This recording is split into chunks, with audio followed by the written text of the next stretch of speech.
You got it. Good morning, everybody. We'll go ahead and go right into the Board of Minutes for January 25th, 2022. I make a motion, we accept the board minutes for January 25th, 2022. Oh, second, except for one misspelled word. Okay, Where was that? I think it was in the first paragraph, bringing. I'll check it. It was right on the edge there. Oh, cool. what was it? Misspelled word. Misspelled word. Misspelled, oh, Well, at I'll least check. you're going over them. Yeah. Thank you. And, Yep. Thank they were you. good. Other than that, they were really good. Good job. Thank you. Good job. Any public comment? I gotta make sure I look at this right. Nothing on Zoom. Okay. All in favor? aye. Aye. Motion been carried and passed. We'll go right on into correspondence.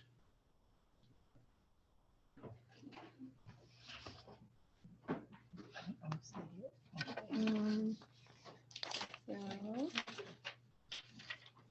there's those. Okay, the first one is a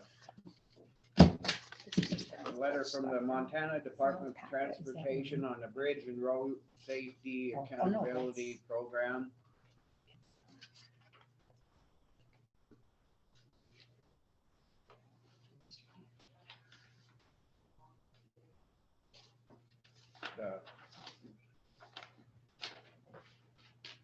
The second one is a DEQ public notice, and it's on the general permit stormwater discharges.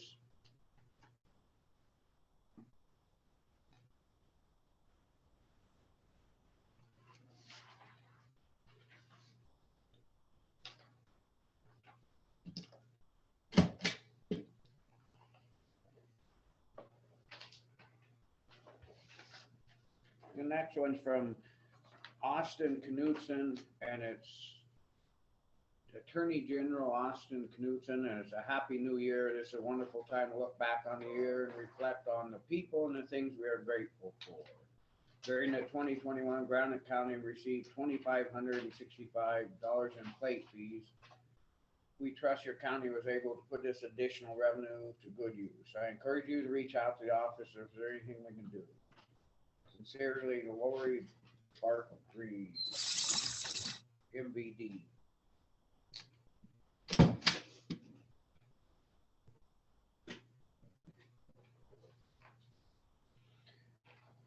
The next one is notice of the Flint Creek Dam Advisory Committee, February 7th, Granite County Courthouse. Proposed agenda.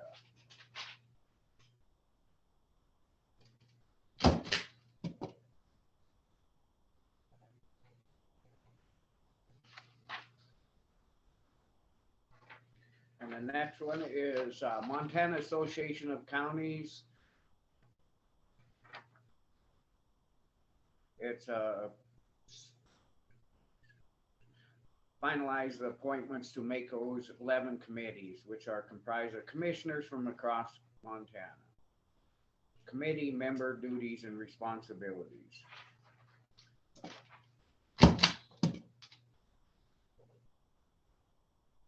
You guys on any committees?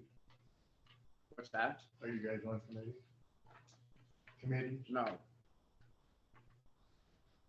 I declined Would this be the? because they offered me a committee that, Susie? Yeah, I had but no I think clue we can what it was discuss about. that now or during the thing. Did you get the Parkside one? Yeah. Okay. Yep. And then I have one from Suzanne Browning on authorization for intercap loan program for consolidation loan, first reading. And that's it on correspondence. We all signed that already.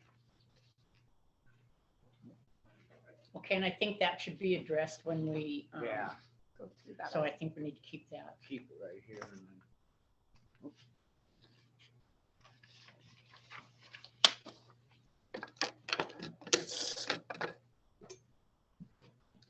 And Becky just brought in some claims, visa, Morning. One's for the ability revenue cycle, Huffman's, Stokes, and then the Visa 3.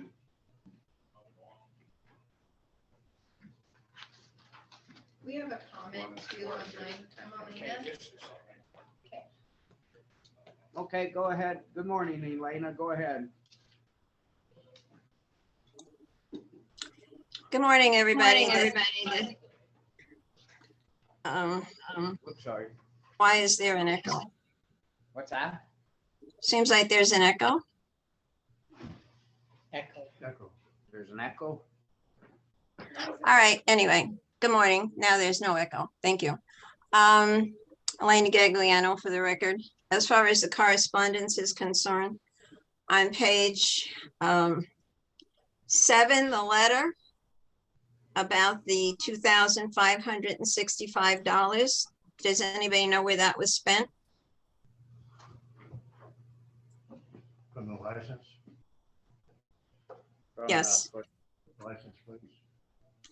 Apparently, we received $2,565 in plate fees. And it says, okay, because it says, it asks if you were able to use the revenue to good use, and it'd be nice if something happens with the Department of Motor Vehicles meeting in the courthouse once a month, and then what happened? They called it off, the last one for January, and that puts a lot of people behind. I don't think that's very good service. And again, I mentioned at once that there's not. I'm not finished. I'm sorry, Mr. Adler. This is comment, isn't it? I know, but we already heard your comment on the $2,500, and now you've gone to something else. No, I'm not. I haven't. I'm still talking about motor vehicle letter. Jeez. All right, we'll go on to the next correspondence. Okay. Flint Creek Dam Advisory Committee, page 9. Does anybody know what time they're meeting?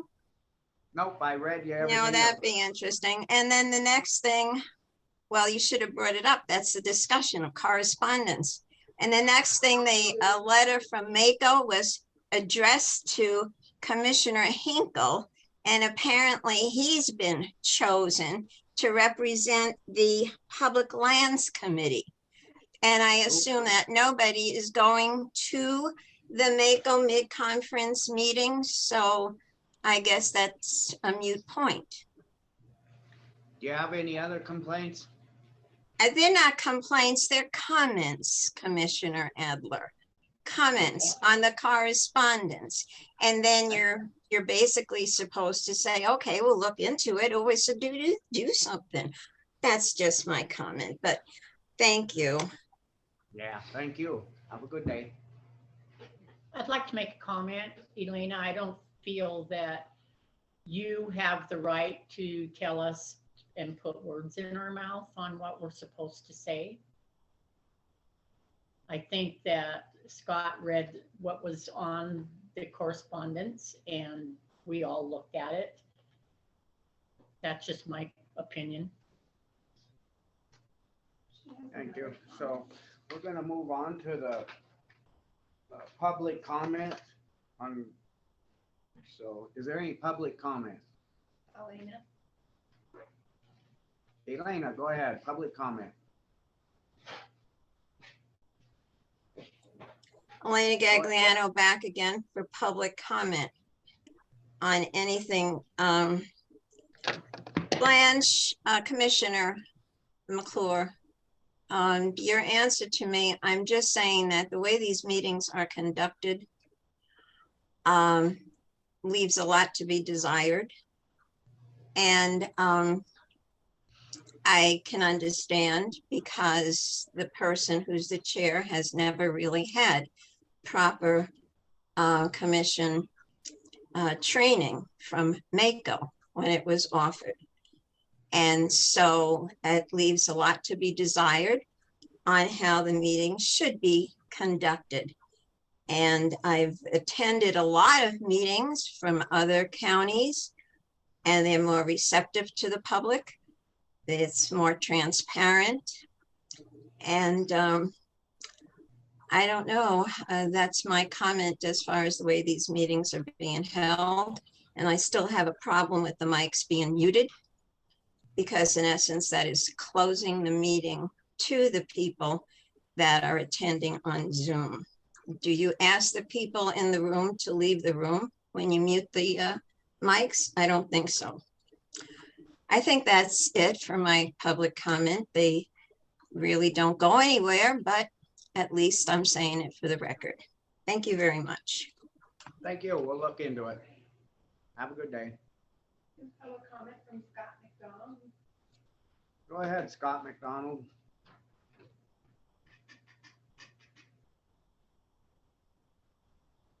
Go ahead, Scott McDonald. I gotta learn how to run the computer. Can you hear me? Yes. The airport lights have now been on for about 2 weeks on constantly. Looks about 24/7.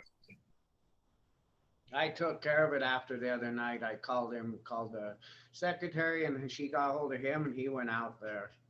They're still on this morning since about 4:30 Okay, she when I said went she'll by. in just a minute. Yeah, Ernie did say this would be what they're gonna get grant funding to fix, but yeah. Did you hear that, Scott? Yeah, or if we wait for the government, we might as well just leave them on for life. Is there a problem? Is Shouldn't it- they be fixing them now? I mean, Well, that's what we kind of talked about, Chuck, was if they're gonna redo a bunch of stuff, do we want to put a whole bunch of money into that? That could be a year from now or 2 years from now, if ever. This switch will cost a little over $20,000 to fix. And then from what I was explained to me, the switch will cost a little over $20,000 to fix. And it's in the master plan, which master plan should be completed this spring. And then hopefully they move on to the next step, and that's in their plan to refix everything. So then I'll have to redo it. So it would be a waste of $20,000 right now if we wanted to fix it. That hasn't been approved. yet. The Correct. plans have Correct. with the airport. The plan, but not to move forward. But that's kind of, So we really don't want to waste Where they're at. $20,000, and if they turn around and gonna redo so. What's the power bill out there a month? I'd have to go in and check. I can ask Becky. Well, let's see, we can do it. Oh, You just a can- You second. can probably get it from. No big deal. I'm just, Well, I've we can- Yeah. lived here most of my life and I've seen one airplane land at Lang. Well, we don't have no control on who's gonna land and that, or when they're gonna land. Because I know it's radio controlled. You hit a button and it turns the lights on for you for 15 minutes. Your key, your So radio. is it bothersome to you with the lights on? Does it bother you on your property? No, we're paying for it. Right, exactly. That's what bothers me. So we'll do a little bit of research on just what the power bill is doing right now comparable to when the lights weren't on all the time. And see if I guess we can look at it to see if it is something that maybe is so extreme power bill that we might have to do something about it before we go into A plan. our master plan. So it sounds like the lights keep coming on, and they've been there and they've tried to fix them and they keep coming on. So there's a problem. But Sounds we know good. $100 to fix it? I mean, is that for sure? Have we had somebody go out there and look at it? I think that's what he said. Yeah, Ernie Folk did, yeah. That's what Ernie, the Ernie chairman, Folk said. We don't have him on. We can call him. But we'll call and talk to him and find out some more stuff on this, Scott. All right, sounds good. Have a good day, guys. Thanks, Right. Scott. You bet. Any other public comment? Being none, we'll move on to road and bridge. Road Supervisor Paul is present. Go ahead, Paul. We're just still trying to get rid of ice, but ice everywhere is, and that's about it. Other than a little bit of snow we got the last couple of days where that wind blew. But for the most part, we're just scraping ice. in widening roads. In, Good job on these ones. it's good and wide for today. Excellent job on these ones. I mean, everything from snow burdens. And good job on Rock Creek. I drove up it. It looks really good. You know, it's just so icy and then that stuff they've been pushing out, them little humps and that. There's nothing.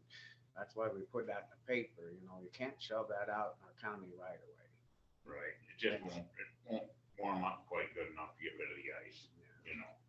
You can put all the sand on you want, but still. So did we get something in the paper about pushing? Yep, Yep. I read it yesterday. It's in the paper. Thanks, Yeah, Billy. yeah. Good job. But Yes, no, nice. there's just that ice and bear galls, all that looks really good. It's starting to show dirt here and there and it's just, that ice a couple inches thick and it's just, up in them canyons, it's not gonna melt out. So I haven't, you know, a few people are worried about the ice and you have called, you know, we've helped with the good neighbor policy and other than that, I haven't heard much. What about the snow plow? Either gonna go tomorrow and pick it up for the next day. Oh, it's ready? Yeah, it'll be done today at noon. Good. Other than the rear chute's got just a little bit left on it. They're missing one bracket. We'll just put that on ourselves. They'll just ship it to us when it gets here. Good. And it's insured and everything already when we Yeah. get, so we go pick it up, okay. I just wanna make sure that everything's, when we leave there, everything's in. No, it was insured before we took it up there. That's what I thought. I just wanted to make sure, other than that, how's their sand holding up? I know they're using a lot. So far, so good. Okay. We're halfway through it, but we're halfway through winter too. you know, Yeah. so. Hopefully. Oh, yeah. Right. Hopefully. We could have a July winter. No, other than that, that's about all I've had. Blanche, do you have anything? Have you had any comments? Oh, and Travelers Home, remember last year that ditch was plugged? So we got that in the plan to open that ditch. Yeah. Probably in March. Me and Johnny just talked about that this morning, actually. And they're not supposed to be shoving stuff in there either, so. No, and that's what happened last year. Right. Right. Are they doing it this year?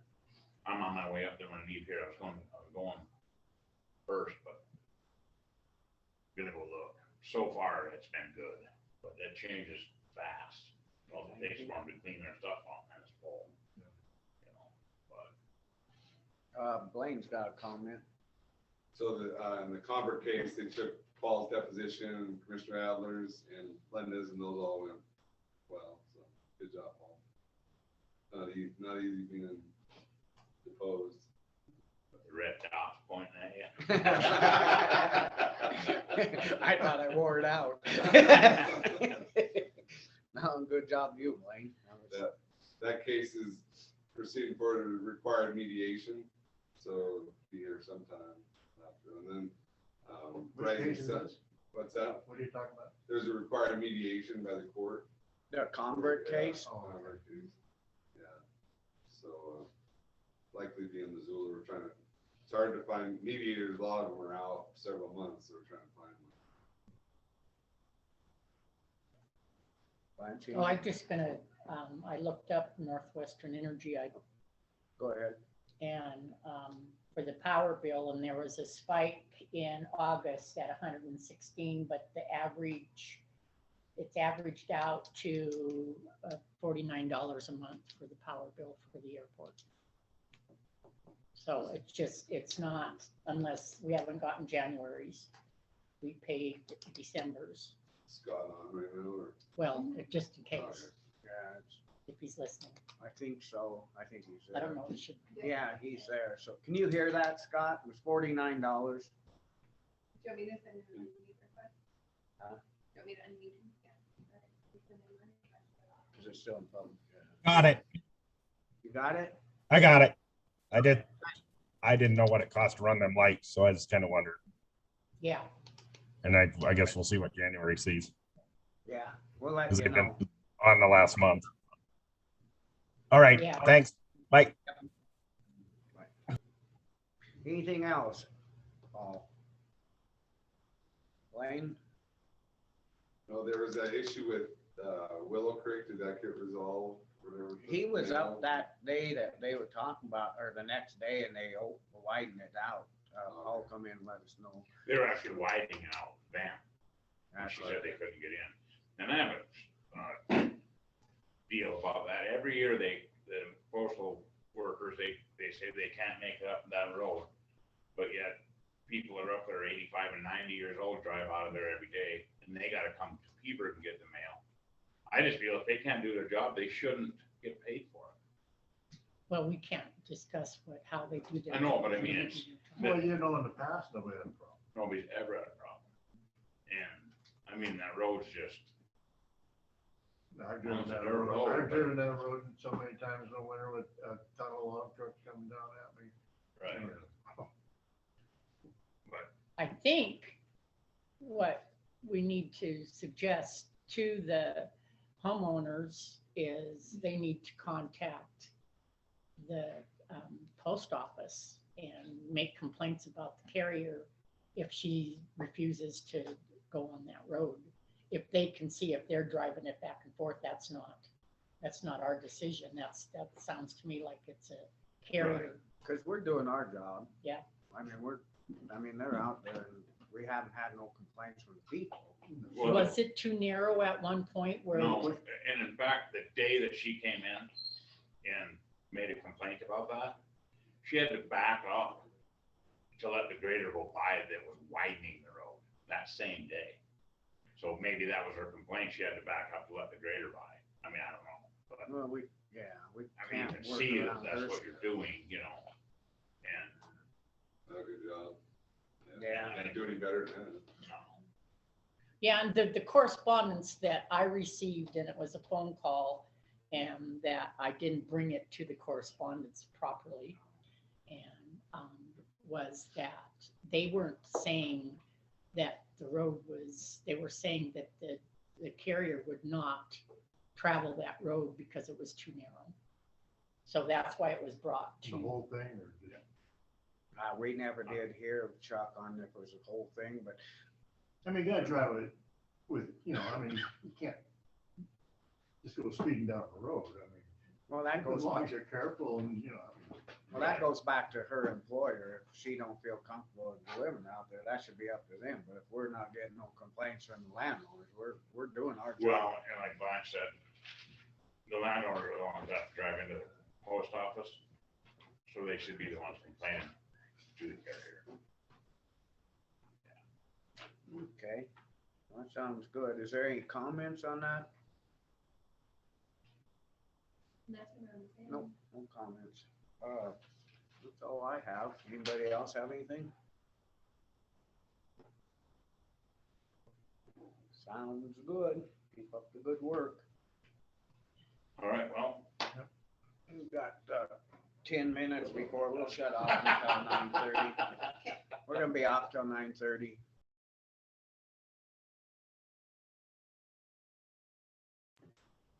Okay, we're back on. And Brandon Parrott will be calling in, Georgetown Lake outflow. Well, It's 64, 28, 18 inches. And on Brandon's report, that all looks good. It's scary. I mean, there's no moisture. It's, no, you just gotta keep. I was hoping to get rid of that 18 this week, down to 17. It don't look like we're gonna get a bunch of moisture for a while. It seems like it's gonna get cold. That wind really Tonight, hurt. so, I mean, when it melts, and it's gonna come up. We just gotta hope that, And if we keep the outflow down, I think it would fill. well, I think, and then plus if we can start getting more snow like up in Peterson Meadows and that, you know, that's where we're gonna have to bank on. So it's a hit and miss. There's just hopefully Mother Nature will start dumping this on. It should. Everybody's getting ready to start calving. Yeah. Yeah. So I'll move, we stay the same. So you think stay the same or maybe lower it I a don't wanna little? go down more. Just keep it the same? Okay, Okay, do I have a second? second. Any public comment? I wanted to let you guys know, I do have a time for the Flint Creek Dam Advisory Committee meeting. I don't Okay. know why he doesn't put them on the agenda, but it is at 6 p.m. And it will be on that Monday, what is it, February 7th? It'll be in the district courtroom. Okay, Elena has a comment on the Georgetown Lake outflow. Go ahead, Elena. Okay, since we're talking about Georgetown Lake outflow though, there was something that Ben Singer sent. And it was, I guess he sent it a while ago. Something about, and we know that Ben Singer is associated with Flint Creek Hydrodynamics, Hydroelectric. And I don't understand why anybody hasn't mentioned it. There's 8 pages of some act. And apparently he highlighted some of it. And I was wondering if you read it, and it has something to do with water, I guess. And the dam is for hydroelectric mostly. So I was just wondering. Okay, Well, we can't increase the flow because we just can't do it. With lake level. So would you refresh us on Ben's? So that is some information that refers to different FEMA grant opportunities. And it was something Ben Singer sent over. I think it was in the packet for last week, but we ended up not having Judge McLean call in for anything on ongoing negotiations. But that is why last week I had kind of asked when Jeremiah Hayes was here from Great West about opportunities under FEMA for funding for grants, and that's when he explained that our project wasn't necessarily one that was eligible to receive funding. It was not like FEMA wasn't our best bet to receive funding opportunities. we talked about that. Yeah. We did talk about it, so. There will be in the future, because in the infrastructure bill, there'll be like, isn't it like 67 million or I something like got that. it. I got it right here. All right, wow. But that's in the future years, there's nothing right now. Yeah. We pretty much said on there, we talked to Jeremiah to go ahead and keep looking and work with Billy on Yep. this, so. We're good gonna look job, at Billy. DNRC grants. Yeah, I remember reading something about that Ben thing. So So we And then did, you guys did talk about it with Jeremiah. so we did go over it, and we talked to Jeremiah and Elena, thank you. You got public, or One comment, thing I Blanche? would say, Ben doesn't have the authority to keep the water level. It's the commissioner's authority, and they're choosing to keep it the same. Thank you. So Was he? Well, this, Yeah, that's the commission's decision. You're basing it on, Okay. other factors. Did we well, do this it? is Elena Gagliano again. I'm just bringing it up because that was that. Did we vote on that? No, I'm just getting ready to do that. Thank you very much. Love your way you handle things. Never mind. We're, wow, this has got to stop, Wayne. I just don't know what to do. I was just gonna say, there's some moments, public comment was on. Anyway, all in favor? Aye. Motion been carried and passed.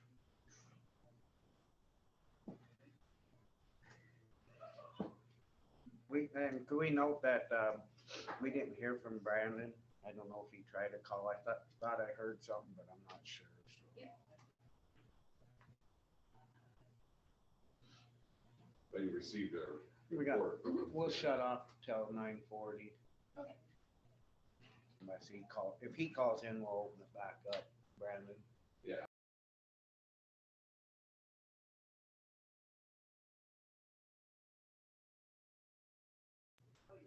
Okay, we're back on for the 9:40 resolution 2022-4, resolution amending county resolution 2022-2 and setting mileage lodging premium rates for business travel for calendar year.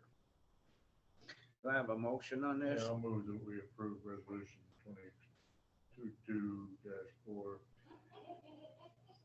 I will second the motion. Any public comment on the resolution? Being none, all in favor? Aye. Aye. Motion been carried and passed. We'll wait till 9:45 and do the next one. Were you going off until then, or? Yeah, please.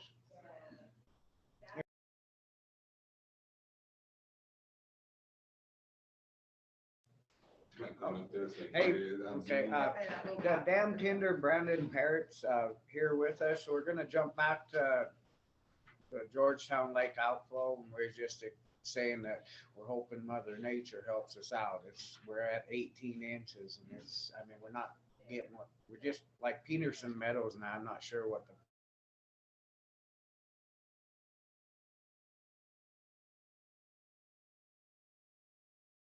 You got any comments? Go ahead. I don't have any at this time. Okay. You guys got anything for him? No, That's good. Well, thank you for coming in. So your opinion is we stay the same? Yes. Yeah, of course. Good, That we. Yeah. One motion. And we, yeah, good. we need to, Okay. All right. If you need anything, get a hold of Billy. You should get a hold of us or whatever, and whatever you need.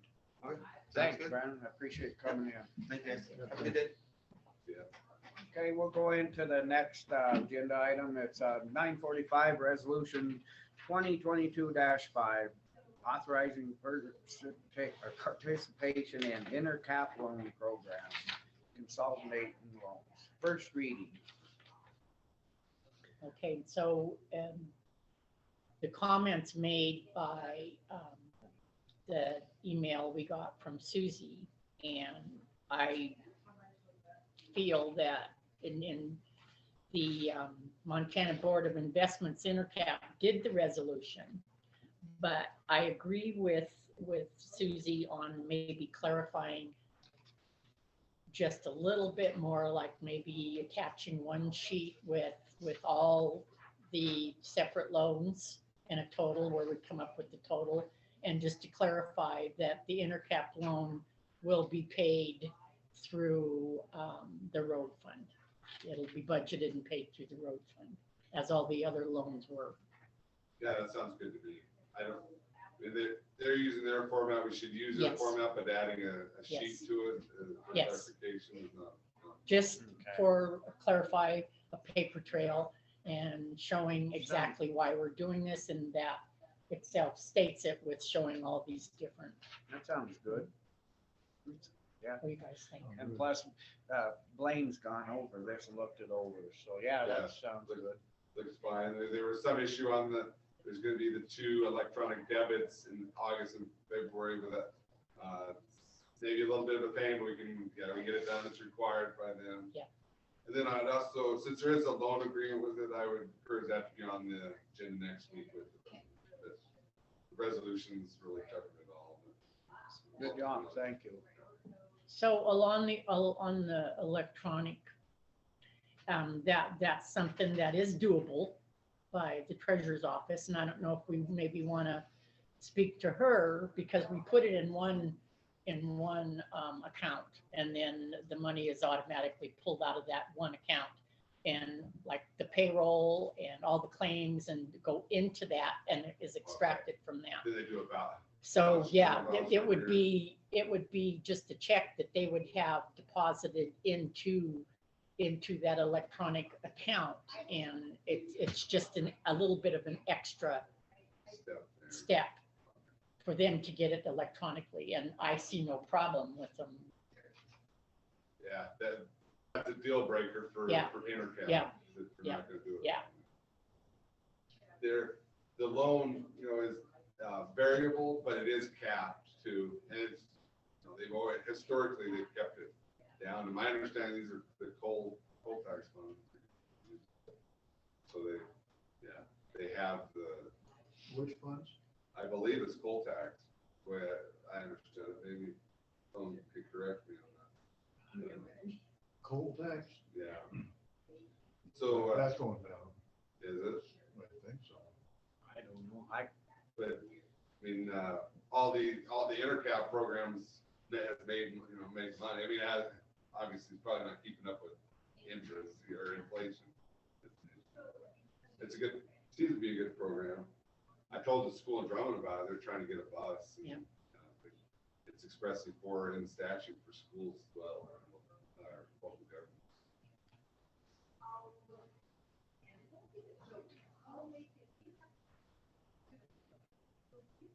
no comments. Did you ask? Any public comments? I've been watching for that little waving things. Was there any public comments on that first reading?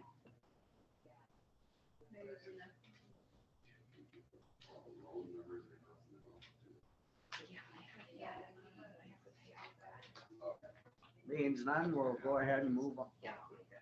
We got 5 minutes, sorry.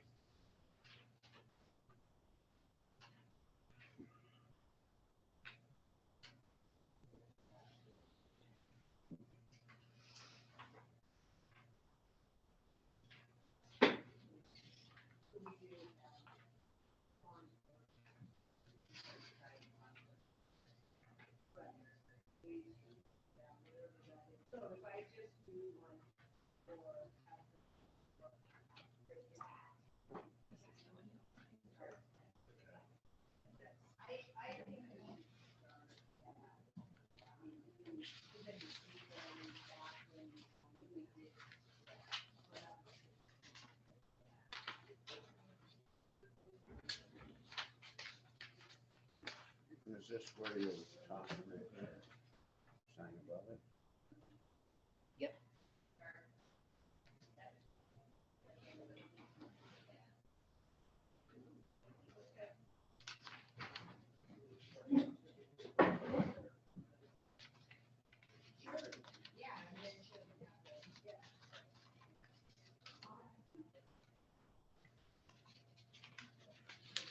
Can you take that off?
Morning.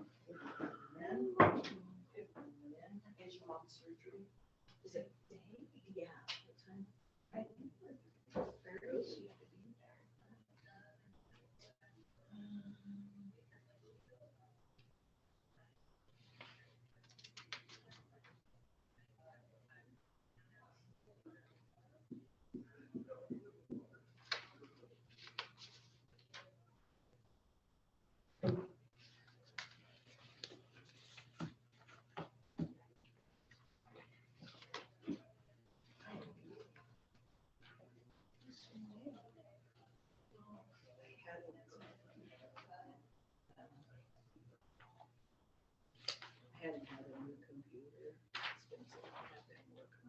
Windows 7.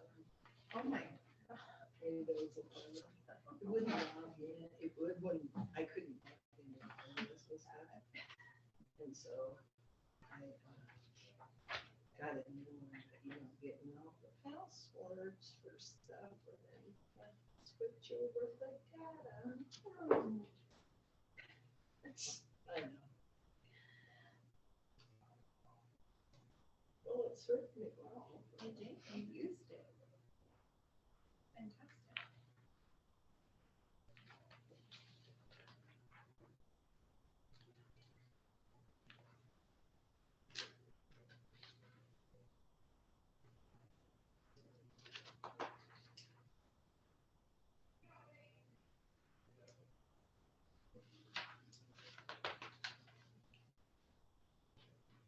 Shorts year round.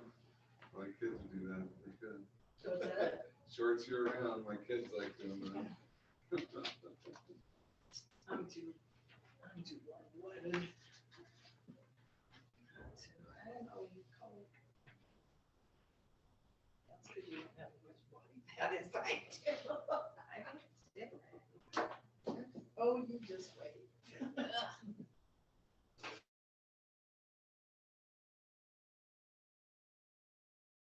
Request for reimbursement from FAA for the master plan project at Reddick Field. We have this in front of us. Any comments on it? It's just ongoing, correct? Yeah, I think it's till March or something, didn't I read that? That's the hope, I think, yeah, is that it'll be done in the spring. This is request number 6 and number 7.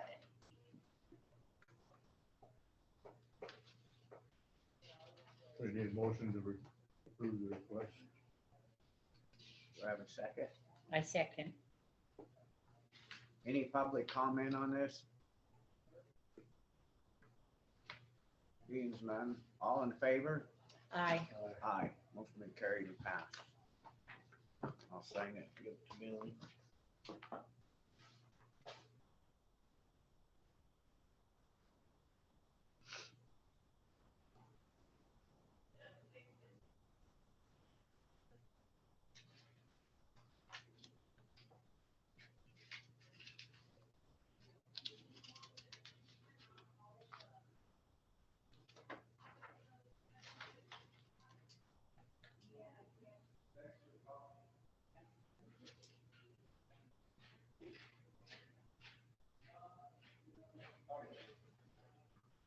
Nice sheriff walking around squeaking.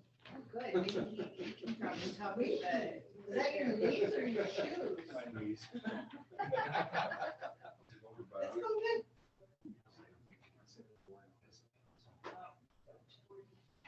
Sheriff, you might be helpful with this agenda item that's coming up.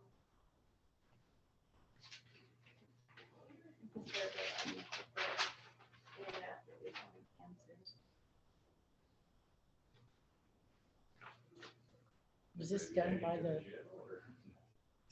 21st? No, we're late.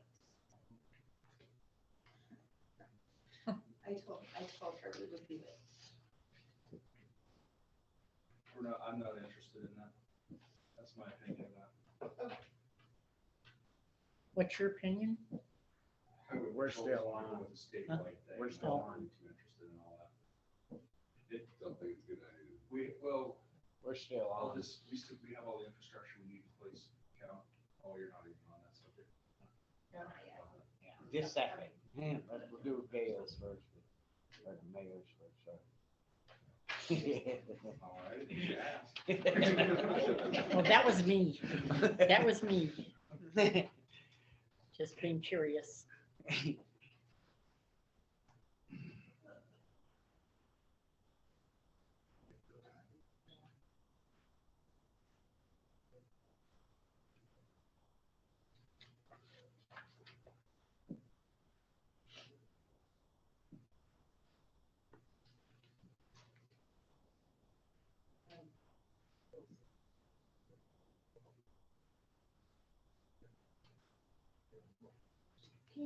Not at all. Oh,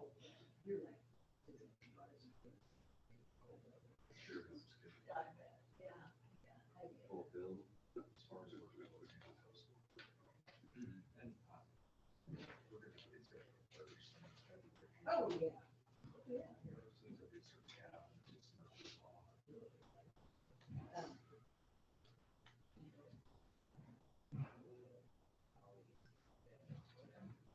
What? So when their hands raised, you're the only one that can turn them on, right? Yeah, you can send it out. I just can't.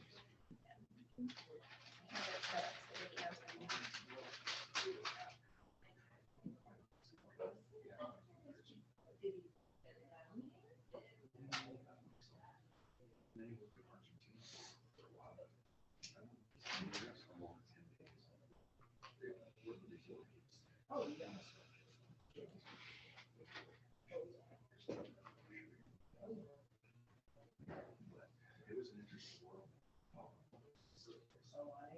well, we used to.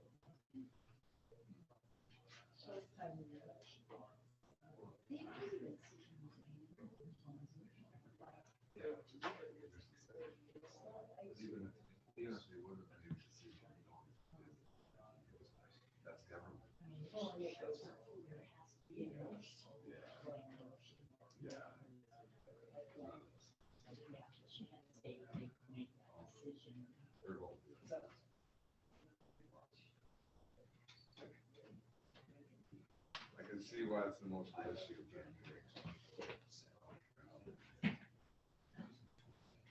Okay, it's 9. Yeah. We'll go ahead and go to the amendment to interlocal agreement for general law enforcement services. Go on, come on up. Sure. How are you today? I'm good. I'm good. So here's the, I'm sure you guys got the paperwork on it. But here's the long and short of it is there was a error in the 2% increase of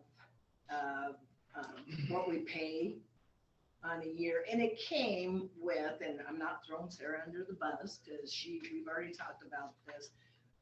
Blanche used to send us an invoice, and so we would know that didn't get done, but you know, I mean, it's just an error in calculation, and that's what it comes down to. And we also had a change of an accountant right at that time too. So, I mean, I guess this just goes to show you that there's accountability when you have, and actually I think Sarah said the auditor said something about, hey, you better be checking the revenue part of it and stuff. And Sarah was like, I'm so sorry, I should have sent you an invoice. It wasn't anything intentional. It's, Right. you know, like the sheriff and I both talk, we don't necessarily check that, you know, stuff. So anyway, we're gonna get it taken care of. I gotta go back. Sarah wanted me to get some, the checks from fiscal year 16, because that's when we signed the contract. Okay. The first time. And Cool. so I can come back and report to you after we get it all. If we owe more money, then we will make sure. It's the difference in, I think, sometimes calendar year and fiscal year. That contract is fiscal year. But if you think about it, if you pay in July, that's not, if you go by calendar year, that's not the first quarter. You see what I'm saying? Fiscal year, it would be, Okay. you know, the first month, but calendar year, it's not. But your contract is fiscal, correct? Our contract is Yes. fiscal. Yes.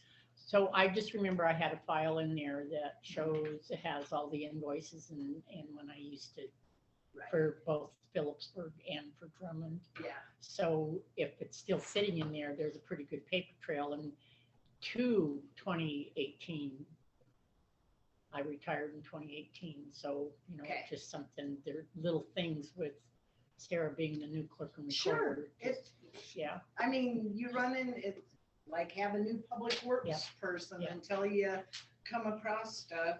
You forget, you can't catch it all. That's why we have the accounts and balances with the So auditors. was what you're saying, it was incorrect and you didn't give us enough money? and we didn't No, fix we that? don't know that yet. Okay, If it's a surplus, then then they'll just credit it on the end. But if it is if we need to pay more, then we need to pay oh, more. and you should be able to. Yeah. Follow right up to today and you haven't renewed the contract since 2016? No, we have, I think. Yeah. 4 years, yeah, it's 4 years, so Yeah. this corrects all the schedules. It'll do that for each contract going forward, the schedule will Yeah. attach to it. And that'll be done. Yeah. So, You're good with this? Do I have a motion then on the amendment to interlocal agreement for general law enforcement for the town of Drummond? I make a motion. Where's the words? Where am I? Where is it? Oh, the addendum to no. Yeah. Yeah. Oh, is that it? Oh, okay, duh. I make a motion that we put the addendum to interlocal agreement for general law enforcement services with Drummond, town of Drummond. Do I have a second? Any public comment on this? Cut that out. There's nothing on Zoom. Who? Nobody? Okay, I don't see none. Okay, being there's no public comment, all in favor? Aye. Aye, motion been carried and passed. Is that clear as mud? Do you have to sign this and stuff too then? yeah, we'll have to, and I thought we had to have our lawyer sign it too. Okay, so you'll take that and we'll get it back to us. You bet. Thanks. Yep. Thank you, Dale.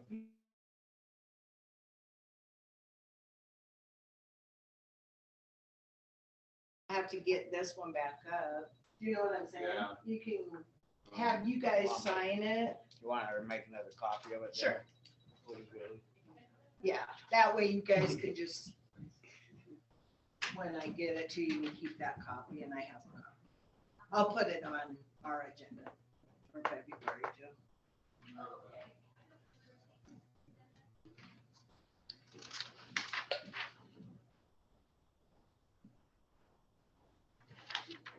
Okay, thank you.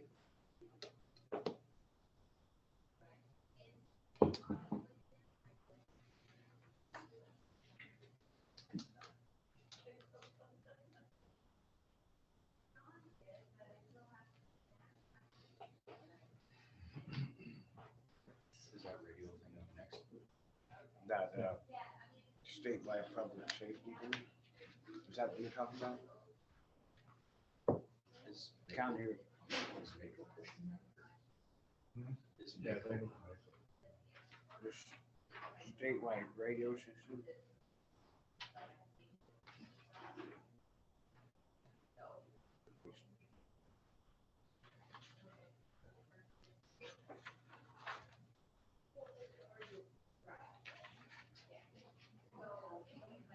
Is it okay if she made the copy So and you can can you can initial sign it or it, yeah. whatever?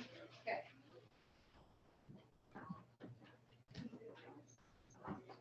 just, that's like a copy. Do you mind just signing it? Sign it. Yeah.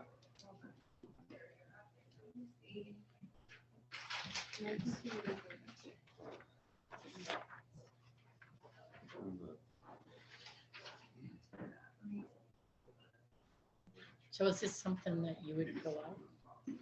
That doesn't have the schedule. Right. How are we supposed to answer those questions? You know, Well, if you look at them, are you guys ready to discuss it? Yeah, wait till. We can, what is it? we can go off till 10, till it. We can 10, go off 10. Billy until the next one. Okay.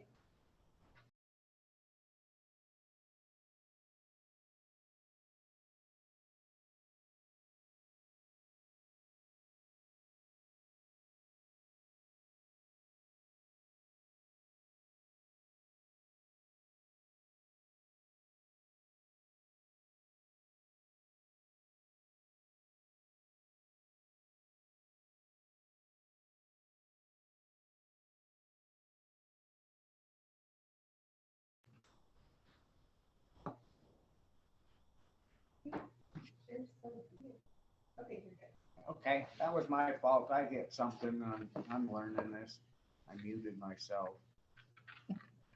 Hells bells, I don't know. Anyway, we're on, go ahead to the statewide radio system survey, and we have the sheriff here with us. Comment on it, Scott? Well, I don't think it's something that the counties need. I don't see how that's going to benefit Granite County to have a statewide radio system, because currently, if we work with other counties surrounding us, for example, or any county in the state that has silver mutual aid frequencies that we can communicate back and forth to each other, that's a line of sight communication, but it's still effective for the times that we've worked with other agencies. I just don't see how that would benefit Granite County to have a statewide radio system. It talks on number 16 about them not using 911 funding for that system. And I would have a concern if they did, that we wouldn't have enough money to fund our 911 office over there. I respect your information on this, so. Well, the general consensus among sheriffs that I know anyway, and myself included, is if I want to talk to Sheriff Linder in Yellowstone County, I'll pick up the phone and call him. I don't need to be able to get on the radio and say, you know, and talk to him on the radio. I don't have a need for that. We don't have a need for that in Granite County, as far as I can tell, at this time anyways. So there's just no need for it. You got any comments on it? I'm just wondering how many other counties did actually fill out this, this questionnaire. I don't think nobody's on. Well, You know- I'd be curious to know, I guess I haven't attended a lot of meetings on this. I'd be curious to know why they want this and what their motives are for having a statewide communication system. Is it for highway patrol and fish and game and everybody else, but they want the county to help fund it kind of thing? I'm not sure. I'm not sure what they're poking at here. I don't know, but I can't see how it benefits Granite County. So I doubt they've been tallied yet, but it probably will be soon. Yeah, I think it made a good argument on kind of the slippery slope of power and money grab. I see that. well, you guys remember we did a mutual aid repeater with Ravalli County. That to me made sense. Now we have the ability to talk directly to Ravalli County Dispatch, because they're our backup 911 center. If the 911, which it has happened, if they go down here, we can get on the radio and communicate directly with Ravalli County Sheriff's Office. So we already have kind of a little bit of a regional thing going on with counties. I just don't see the benefit to Granite County with something like this. That's just me though. So, Plus, we just spent that money to get our guys off that channel, so we're not interfering too. which channel was that? Oh, the road crew. Yeah. Road crews got their And that's own been, channel. thank you, because Yeah. now they're It not was coming 20 across something, but dispatch. At least we got, now they're not butting in while you guys are trying to work. Mhm. So, I guess that, Mike? As far as filling out that questionnaire, who sent?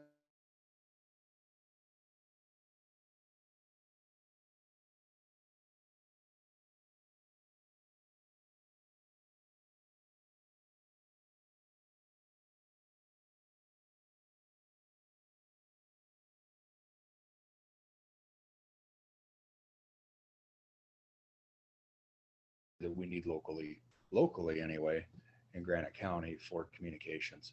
And if I need to talk to anybody statewide, that's what I got that cell phone for. So Awesome. Okay, to make it more clear, I would say that on your advice, that we don't need to be filling out this survey because we don't feel that it helps Granite County in any way. Is that well, what we're trying to do here? I would agree with that. You also need to know there is a statewide mutual aid request program that sheriffs and peace officers has. JJ's the guy's name, is the liaison for, if I need, I hope I don't have a day like that, but if I need 20 counties worth of resources in Granite County to look for a lost kid in the Pentlers, I just call JJ. I still don't see an advantage to a statewide radio communications with that though, because we're using email and cell phones to coordinate those 20 counties hypothetically that I might need, you know. So I still don't see an advantage to it. I agree with what you're saying. I think potentially filling it out, maybe at least to let them know what you think on, as far as having an issue with it. Well, they're Maybe the asking question for, a representative commissioner. They're asking, it's like, okay, we're filling this out and you're joining us to, get this radio Well, I don't think system. we need to do that. Yeah. We don't want. Yeah. On the advice, I think it should be kind of worded on the advice of our sheriff and his research with the Sheriff's Association, that there is no need for this. Well, if Radio there's something in the system. future, so to speak, that we can't see now. Yeah. That I can't see No, we going can on, always look where it back would into be it. advantageous for the county to have it. And at this Maybe time, we don't choose revisit to it at fill a out later this. time, but I just Does don't. that work? You want to redo your motion on the, Yeah, I want to include what you said. yeah, on the advice of the sheriff and his, Yeah, with his research and the Sheriff's Association, did you get that? and not knowing what other counties are doing about this, they might all feel the same. Don't really do benefit Yeah, Granite so it County. doesn't benefit Granite County to fill out this survey. We have a second? Second, Any public comment on this? Elaine. Elena, go ahead. Thank you, Elena Gagliano, for the record. I agree with Sheriff Dunkerson on this, but I also think if this is what's uploaded as the documents of this survey, it's a moot point because it had to be in by January 21st. So to me, it's a moot point. Thank you. We already talked about that. Yeah, we know that it's, thank you. Thank you for your comments on that, though. so we're late and We'll they get it. didn't get our We'll survey. get it took care of. They've Well, they- extended that. Yeah, they extended. What did they Yeah. say? Yeah, I guess if they want to resend it, Yeah. should we even respond then? on I've it? talked to. Can I have a Things. copy of that? Yeah, you can have that. I think you should. Oh, okay. No, I'm getting there. Yeah. You should So know anything. all in favor? Aye. Aye. Motion been carried and passed. Thank you. Thanks, Scott. Yeah, no problem. You do what you do well. Yeah, You well, do well what you do. What you do well. yeah. We'll go off, Billy, please.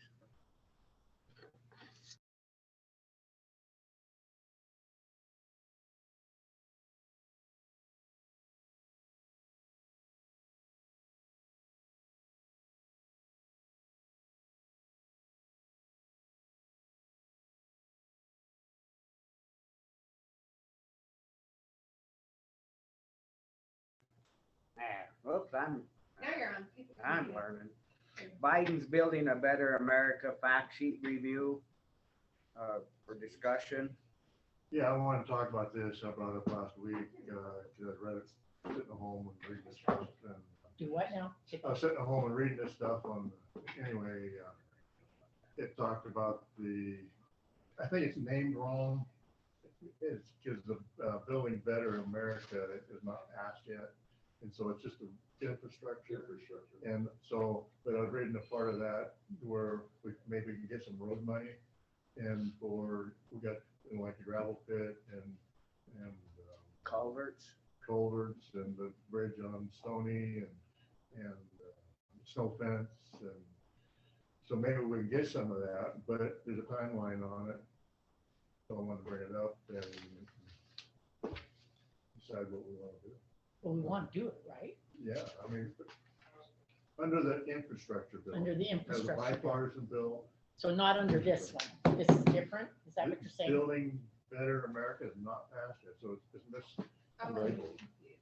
I mean, it was sent to us Yeah, mislabeled. so when Build Back Better stalled out in Congress. All about, yeah, but the infrastructure is passed, so that money is there someplace. And Billy just had that thick thing about the infrastructure. And, When's just it gotta supposed, get on it. when's it supposed to be due? Well, it was first quarter of 2022. That's when they'll start opening grant opportunities on that one that you had recommended. It said that grant applications, the opening period will be first quarter of 2022. A lot of the other ones I think are I think they're like 2023, 2024. But that other packet, that other print off I included was the other information. it's attached to that. It's, this, I stapled it to it. It's, hold on. It was the information I kind of found that was kind of relevant to that. It was the only thing I could find from, it's this one, like that. Okay. It's from the Department of Transportation. And it kind of talks about what it will deliver for Montana, because I couldn't find anything for the applications actually opening yet. But I've sent some questions into Tester's office. I haven't received like a direct response yet. Do you wanna, I guess, Chuck, do you wanna work with her on this where you know quite a bit about it and help, so we can make sure and try to go for it? Is that something you? Yeah, pretty much. Really? Yeah, so Well, I I'm just mean, You thinking, kind of understand it, and that you brought it to our attention, that's all I'm just saying, I need, and if it's getting that close where we need to be going for it, if you've already been into it, I think the person should let him follow through. Whoops.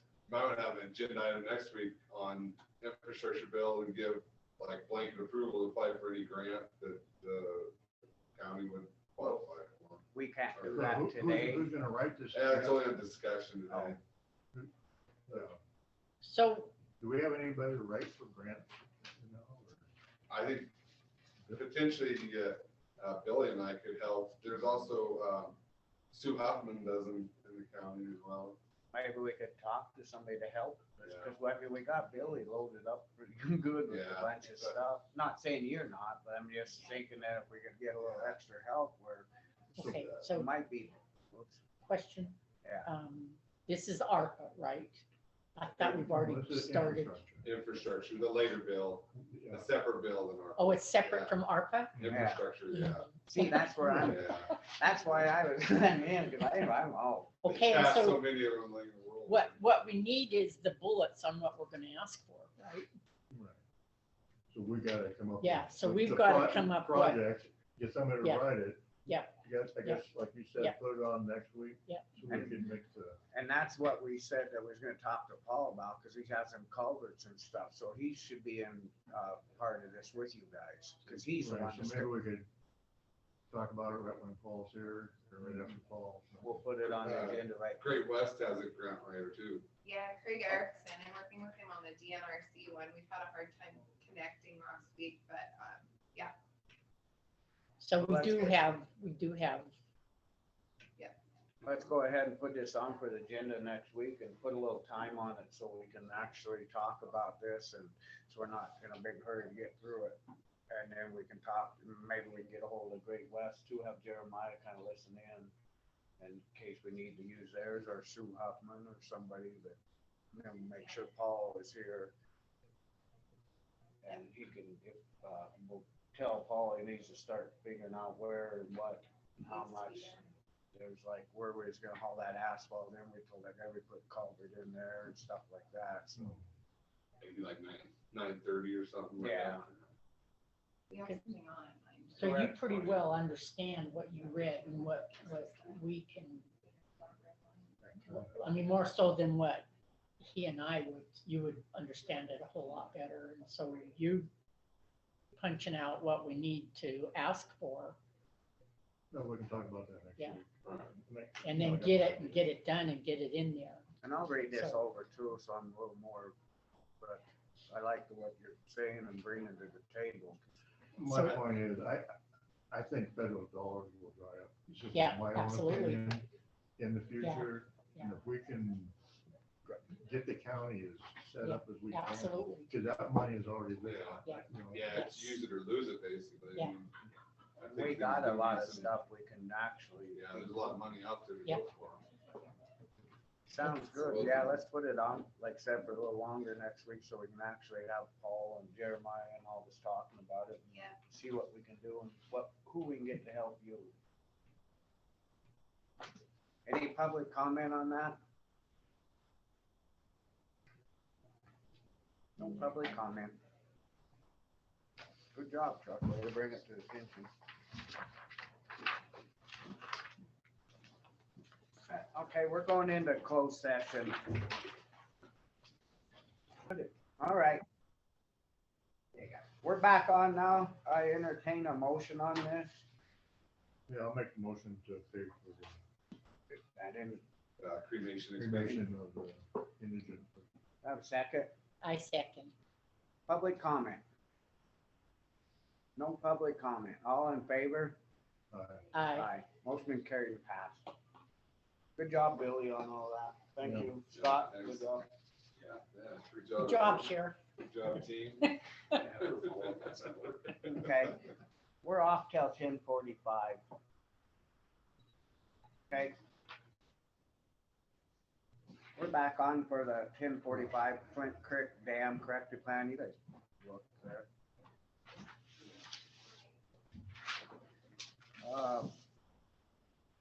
This is that plant DNRC planning grant for required improvements for Part 12 inspection. So the DNRC grant, we're gonna have that on next week because Craig Erickson and I are still working on it. I have to make a submittable account for the county. So I'm still working with him on that. So we just have the corrective action plan for the Part 12D inspection that Jeremiah reviewed with you guys last week. And then the transmission letter for you guys to review and or approve today, and then we can get that e-filed. So I'll entertain a motion for this corrective plan and schedule. So I make a motion that, do we sign? Are we signing it today? Just Scott has to sign it to each. Oh, just Scott? File it, though, yeah. It's just a e-filed corrective plan and schedule for the, this is the easier way to maybe make a note to lunch. Okay.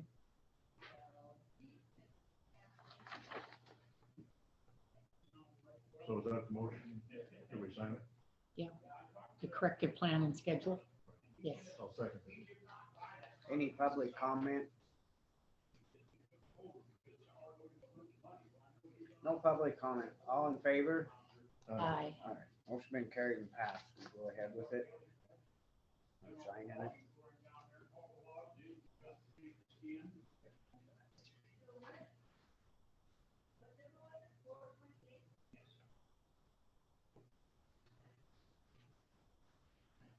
Okay, we'll go off until 11 o'clock. Okay. Oops, I'm sorry. We're back on at 11 o'clock, ongoing negotiations with Flint Creek Hydro with Judge McLean, discussion decision. Did we ever hear from him? Yeah. No?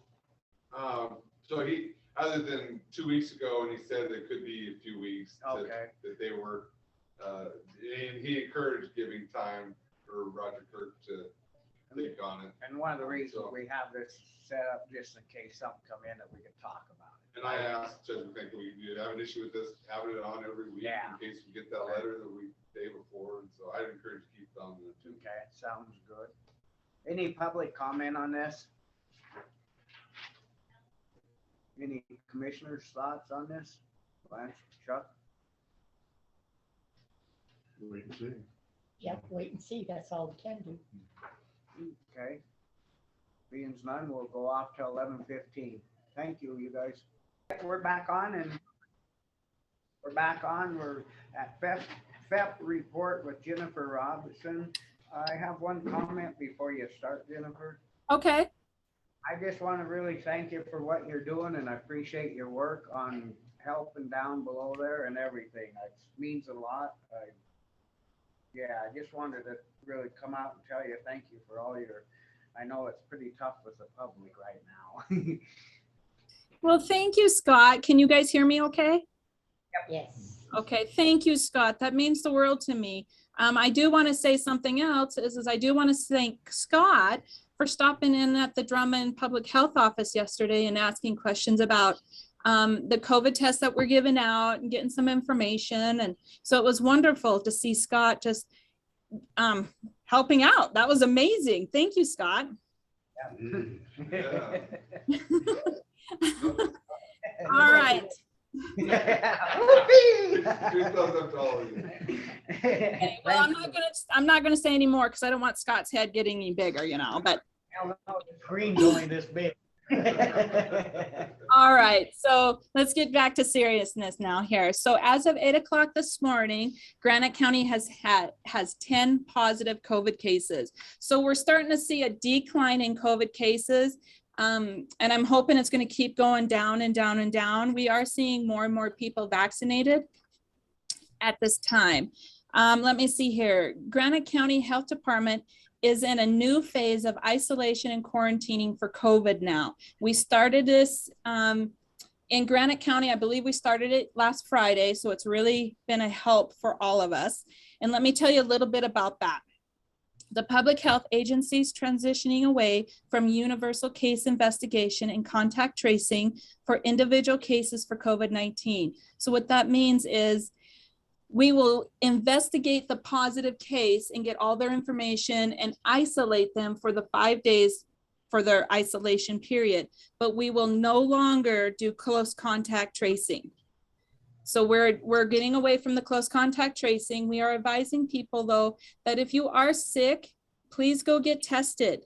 We don't want you just to go out and be sick in all these businesses and stuff. So if you are sick, stay home for 5 days or go get tested. We are isolating the positive cases for 5 days. It depends on the person's situation. If somebody is very sick in that 5th day and they're still coughing and they're, really tired, sore throats, we'll extend that for another 5 days just to keep them away from the public until they are starting to get better. Okay. We will no longer quarantine close contact school kids. So if there's a positive school child in the school system, we will notify the school, and the school is working with us on a verbiage that they'll hand out to the school, to the classes that the student was in, to their parents, saying that your child was in close contact to a positive case on this date. Please watch for any symptoms. So we will not be quarantining no kids in the school system as a close contact as well. I have a lot to say today, so I'm trying to say it as fast as I can here. I personally will be going on a FEMA training in March. It's the Framework for Healthcare Emergency Management. It's a 4-day training with FEMA. I'm really excited. It took almost 2 months to be approved to go to FEMA training. Good for you. Yeah, I'm very excited for this. In April, Deb, the public health nurse, and I will be heading to Alabama for the Healthcare Preparedness Summit training as well. That's a week-long training. And then in May, I'm going to be taking a 5-day training in child passenger safety for Granite County. So I will be certified in Granite County for installation of car seats, booster seats, and showing the parents how properly to install them in their vehicle.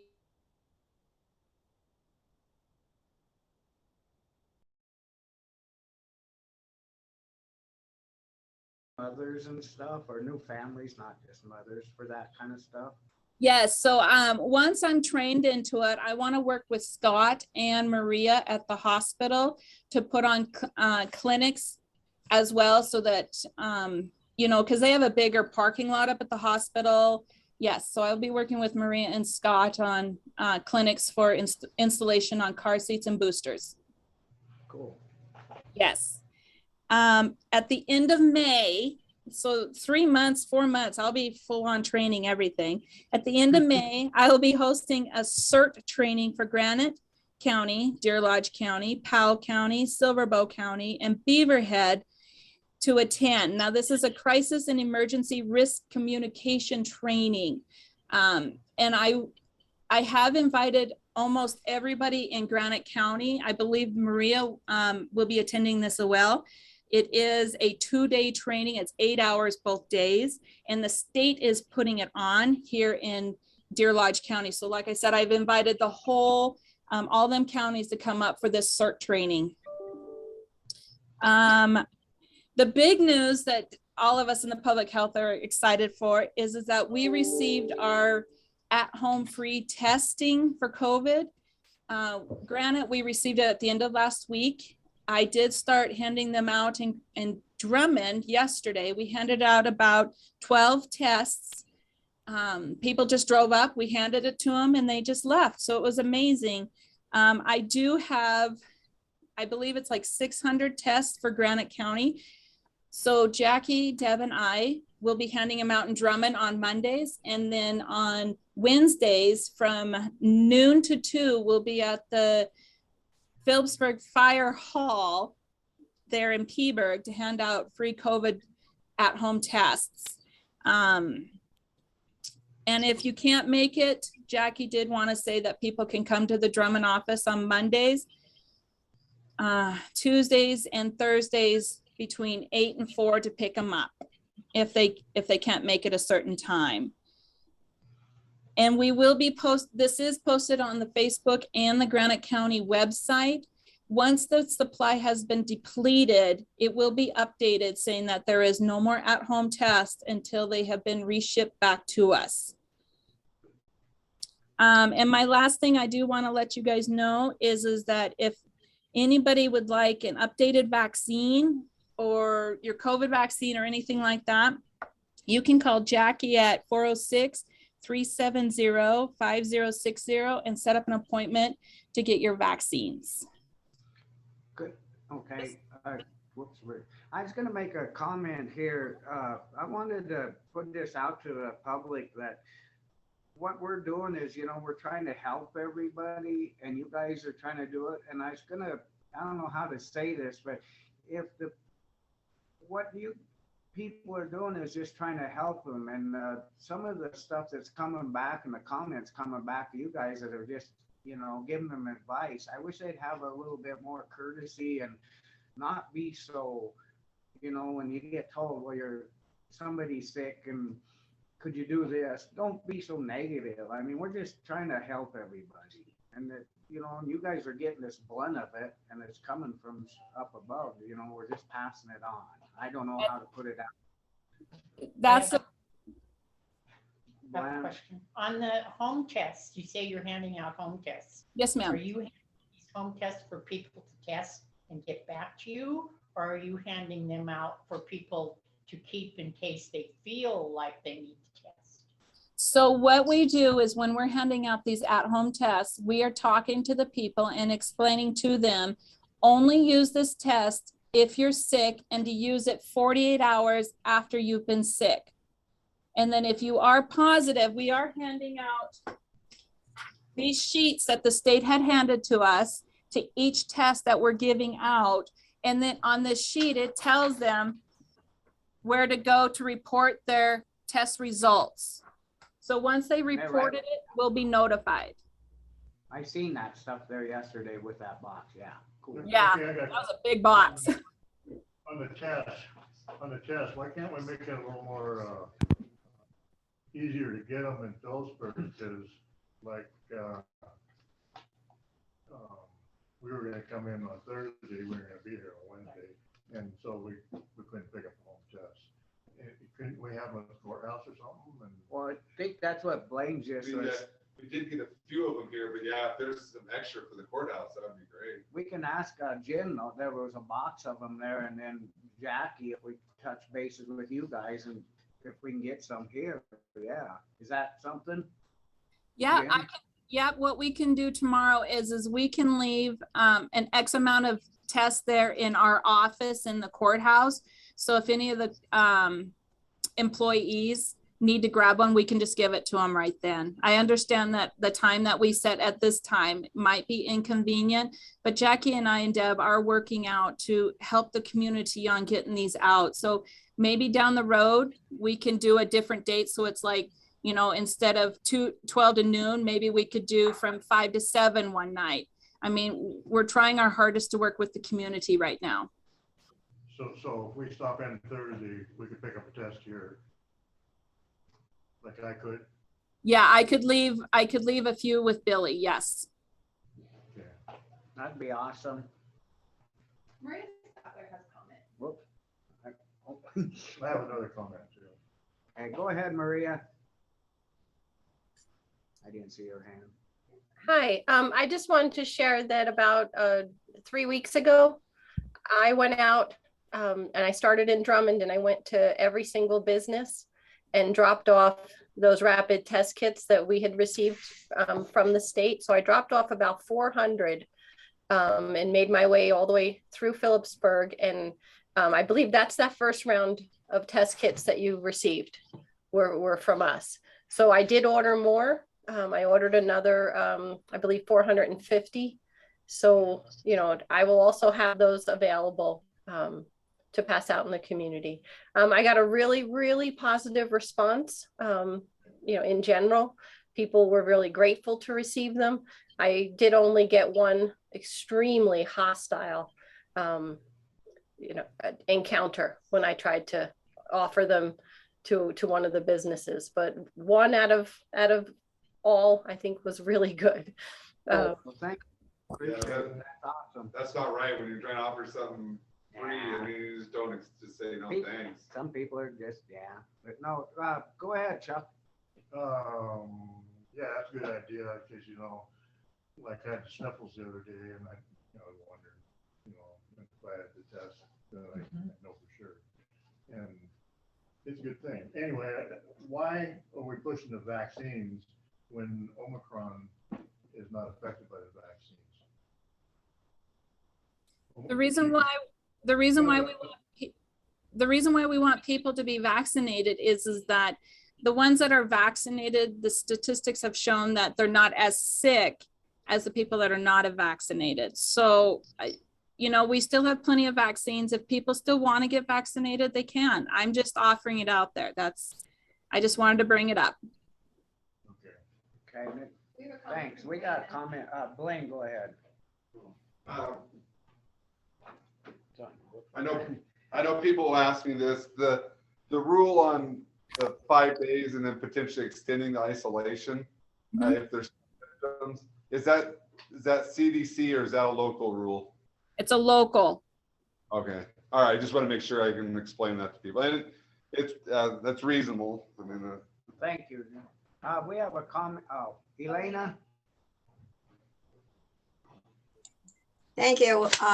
Maria or Jen, what's the brand name of the rapid test kits? Say that again, please. You cut in and out, Elena. I'm asking what the brand name is. Give me a minute. Give me a minute, Elena. I have some right here in the box. Hold on. Okie dokie. I also wanted to say, I don't know if anyone went to the government website and ordered your free tests online. But I ordered mine on the first day and I've already gotten my 4 test kits yesterday. Really? My insurance sent me. Access Bio, is that what it is? Access Yes, ma'am. Bio. Okay, so any other stuff, Jen? Nope, that was my report. Pretty big, long report today, but that's what I had for you guys. That's awesome. Oh, Maria has a comment. I'm sorry. Go ahead, Maria. I just wanted to answer the other half of Elena's question and let her know that the ones the hospital handed out, they're Quick View. Mm-hmm. Okay, that's the brand that we have. Sorry, was that Quick View? Quick VUE, yes. Okay. And you can also go on to, if you quote me on this, Maria, is covidtest.gov. And you can get 4 free at-home COVID tests mailed to you. And I believe they're called iHome, IHOME. Yeah, when you were looking for that box out, Billy said she ordered, she got her 4. Yeah. And it takes about 10 days for them to arrive to your house. Layton has a comment. So iHome is the one that you get from the government? Yes, ma'am. From the one that comes in the mail. Okay, and then there's Quick View. so Jen, that information on regarding the school policies on quarantine and so forth, have you sent info to all the superintendents? Jackie and Deb and I are working with all the superintendents in all the in Drummond, Hall, and Peaburg. Yes, we're working with all of them, so they know. All right, thanks. All right, thanks. Awesome. Any other public comments?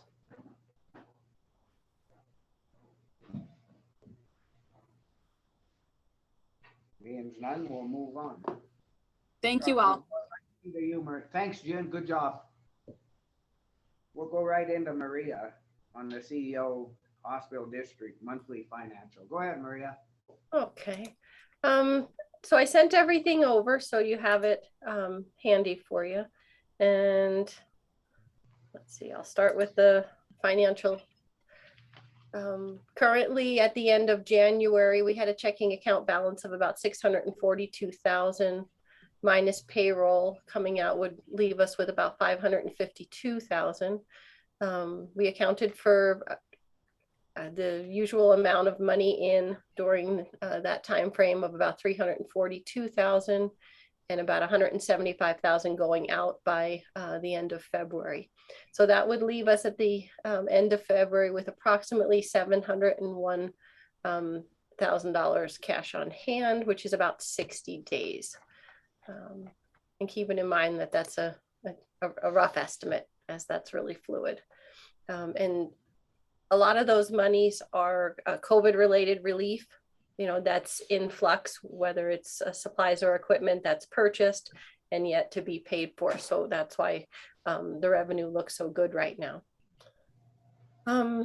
Under the administrator's report that I shared at the last board meeting, I'll pop that over on this screen.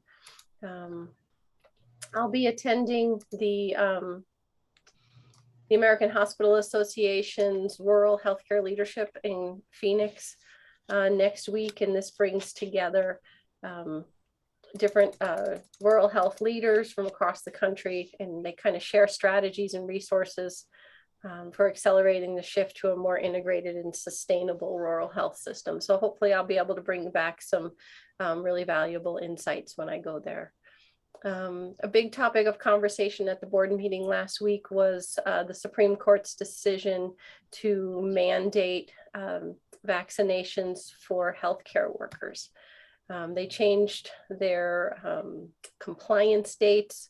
So first vaccinations had to be received by January 28th and the second vaccine by February. I think it's 28th or 29th of February. Their CMS will come and survey the facilities and look for documentation of the staff's vaccination status. So right now we're currently above 80% vaccinated, and that is enough to meet CMS's requirement through April 14th, where April 15th we'd have to be at 90%. We do have a few staff members who remain unvaccinated, and they're all required to wear masks 100% of the time while they're at work. So right now we're kind of in the midst of hoping that the remaining staff members will either be granted a religious or medical exemption, or will choose to vaccinate. Otherwise, we will be forced to let them go because of this regulation. The penalty for non-compliance with CMS is that we lose our Medicare and Medicaid funding. They deem us out of compliance with their conditions of participation, and therefore will not reimburse us any Medicare or Medicaid funds. So it's a very, very detrimental penalty. So it's essentially comply or close your doors. So we've got until April 14th now, and hopefully our remaining staff will vaccinate or be granted an exemption of some kind. Any questions on that? It's a really big issue. No, Chuck, Any possibility of having another lawsuit about that from the state? Currently, the only avenue right now is the governor, Gianforte, Steve Daines, and Matt Rosendale have sent a letter to CMS asking that they issue waivers for rural communities who would be significantly impacted in not being able to find replacement staff. So they've asked for CMS to issue a waiver to those rural communities. we Did you would be say included. He did that? They did that last week. Oh, Yeah, and of course, we have not heard back. There doesn't appear to be any legislative avenues open because this went to the Supreme Court and it's essentially above everybody's pay grade now. So, yeah, there doesn't appear to be a legislative avenue.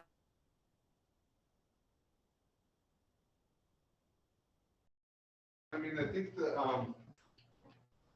think the US Supreme, I'll have to look at the US Supreme Court case, but they were just upholding that rule. So I think the rule could be modified. I'll have to look at that, but yeah, Congress, but I don't think Congress would do anything. No, I mean, it's devastating. You know, the impact of this is just devastating. If we're forced to let, you know, the last few people go, there are required services that we are going to be really hard pressed to provide. Yeah. And by not providing specific services, we're already out of compliance with the conditions of participation. And if we let them go, trying to find a traveler, even if we could find travelers to replace these particular staff members, we wouldn't be able to afford it. You know, the rates for travel staff are going up, you know, or have gone up and seem to continue to go up because they're at such high demand. I mean, a travel nurse, we used to have to pay the company about $60 an hour. And now it's up to, the lowest we found is 100 to 150 within Montana. In other states, it's as high as $300 an hour. It's just not And sustainable. that's not including benefits, correct? No, we don't pay the benefits. Their company would pay the benefits. We pay the company. I know the individual doesn't make all of that. The company keeps a large percentage, but we have to pay for housing. So the fact that we rented a house in town, you know, has helped offset that piece of it. But still, at $100 to $150 an hour for a nurse is just not sustainable. Yeah. So it's. Is there any public comments? I think she's done with her report. I thought because there was a hand come up and disappeared, so I didn't know if if you're supposed to ask that. I don't see anything on Zoom for comments. Sorry about that, Maria. I'm learning this stuff. That's okay. I'll share a little bit on Omicron. As we all know that it does remain the dominant variant in all 50 states. The clinical severity profile appears to be less virulent than the Delta variant. However, it is more contagious, therefore spreading across communities much faster than Delta. We are seeing our fully vaccinated, fully boosted, you know, community members are testing positive for the Omicron variant. And so it is spreading, you know, as Jen probably recapped the numbers, all across our community. CDC recommendations, I'm probably repeating some of Jen's stuff because I apologize, I didn't hear her beginning. But the recommendations were adjusted in terms of booster shots. It used to be 6 months after your completed primary series that you could get an mRNA booster, but now it's down to 5. Treatments, the HHS announced yesterday, well, that was last week, that the only post-exposure monoclonal antibody brand currently authorized for use is Sotrovimab.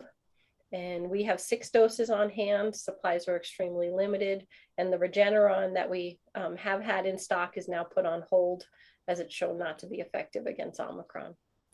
Evusheld is the only pre-exposure prophylaxis that's expected to be effective against Omicron. However, it's only intended for the highest risk immunocompromised patient at high risk for severe disease, and that is in limited supply. That isn't something that's available within our building. They plan to get those out to pharmacies because it's a pre-exposure medication.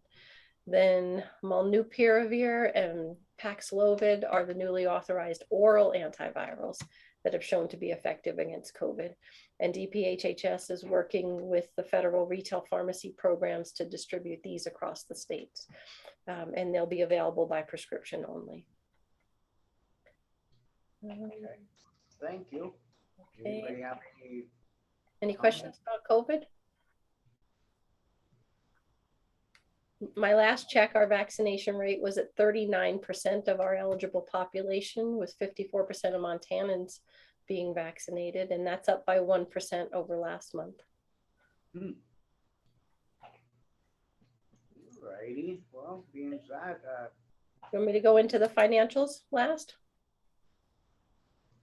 Go for it. Okay. Let me just find that in my, got too many windows open. Okay. All right. So in the financials that we presented at the board meeting last week, on the first page there, you can see that year-to-date utilization at the end of December shows 4 out of the 12 areas on target. The key declining areas in December were clinics, ER visits, and CT. And when ER is down, CT tends to be down. They usually run hand in hand. Okay. And then if you go to page 5, on the revenue analysis, you can see that the month-to-date revenue was down about 16% from the prior month. And that's just because the last month was an extremely good collections month. The target is 454,000 for a month.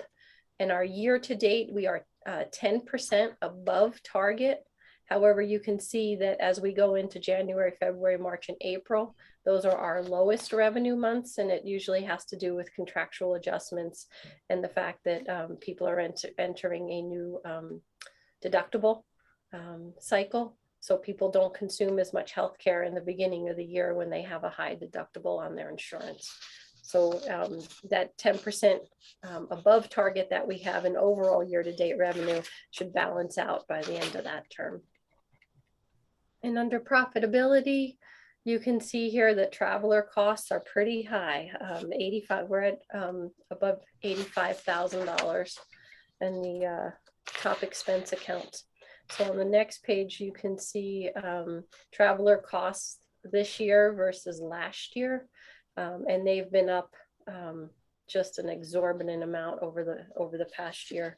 And that is putting our total staffing costs in nursing alone at $54,000 over budget.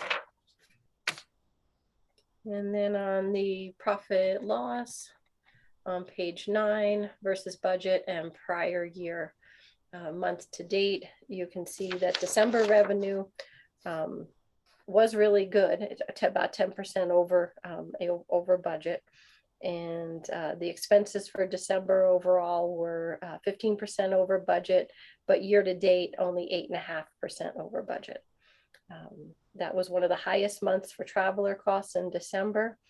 And total personnel costs were about 5% over budget, or $100,000.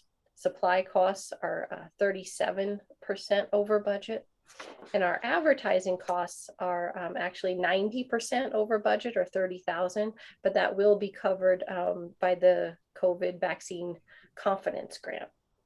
So net loss in December is 63,000, but there's a year-to-date gain of 259,000 so far.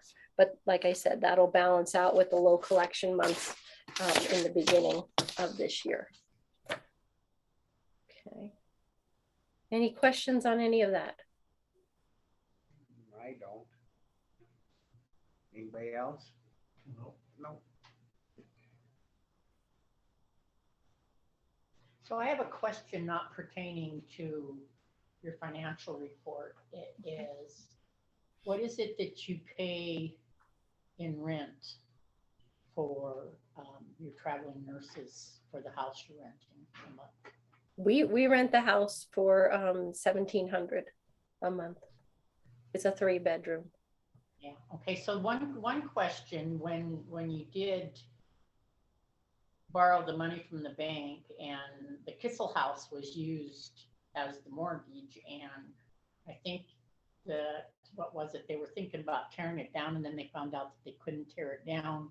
If that house was mortgageable, why couldn't you maybe fix that up and save $1,700 using that little house as a place for the traveling nurse to stay at? I'm just curious. I know it would need a tremendous amount of refurbishing. Tremendous. Well, have you gutted it? What's that? Did you gut it? I don't know. That is actually something that the board is looking at right now in terms of their overall strategic planning. Because we have the 13 lots, across the way where the Kissel House is and the conference garage. So they've asked a surveyor to come in and resurvey that property so that we do know exactly what we're working with.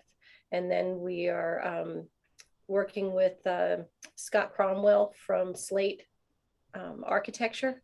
He's the one who's been involved in previous projects. So we asked him to take a look, but of course he needs the survey data, but to consider if it's feasible to put housing units on that property.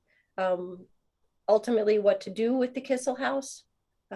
No final decisions have been made. We talked about demoing it. We talked about the potential for refurbishing it or moving it. So all those options are sort of still out in the queue and being looked at by the architect and the surveyor to see what would be the best use of that property.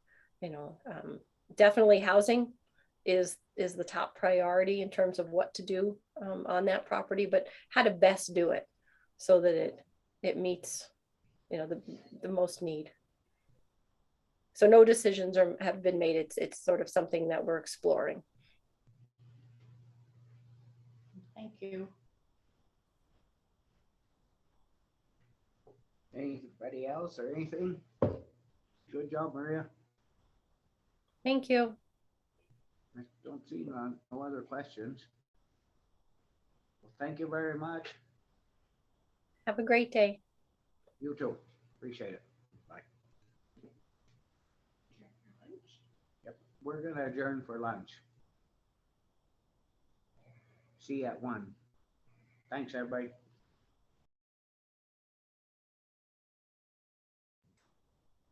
Okay, we're on at, excuse me, 1 o'clock, U.S. Department of Health and Human Services Office, Intergovernmental and External Affairs, Regional Director, Lily, discussion.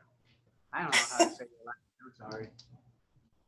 That's okay. Can you all hear me okay? Mm-hmm. Yes. Yep. Well, very good. I don't know if that was one of our commissioners speaking, but don't worry, that's a lot of words and that's exactly why we're doing these calls. I just want to say I'm Lily and you can remember that going forward. And I'm joined by my colleague, Dylan. He's on the screen with me. We're not going to take up very much of your time today. We wanted to reach out and say good afternoon. I worked in Montana and worked in Granite County specifically on the 2020 census. I'm very fortunate that I switched gears, so to speak, and went over to HHS, or the Health and Human Services Agency in the federal government. I worked county government for 8 years and I worked city government for about 10. Never intending to do this much public service, but I love it. And I love the work that I'm doing right now. And I'm very excited to be here with you all and hope to be in person very soon. And the purpose for our call today, commissioners, is to not only introduce ourselves professionally to you, Dylan and I are both very accessible to you, but to let you know why our office is important. We're located in Denver, Colorado, but we represent Region 8, which is North Dakota, South Dakota, Montana, Wyoming, Colorado, and Utah. It's a big area. And we can call you up and share with you when we have grants coming into the states, and we can share with you press releases that we have coming out. We do a fancy newsletter every Friday that Dylan works very hard on. And I say fancy because it's a lot of work to put it together, quite honestly, but he sends that out every Friday. But where I really want our relationship to grow is that we're hearing from the counties themselves and the cities themselves across all 6 of these states as to what's not working in your county as it relates to our agency. We're one of the bigger agencies in the federal government, and we have a lot of different offices underneath the big umbrella of HHS. And so that fancy title that they gave us that you started to read off, just consider us the front door to HHS.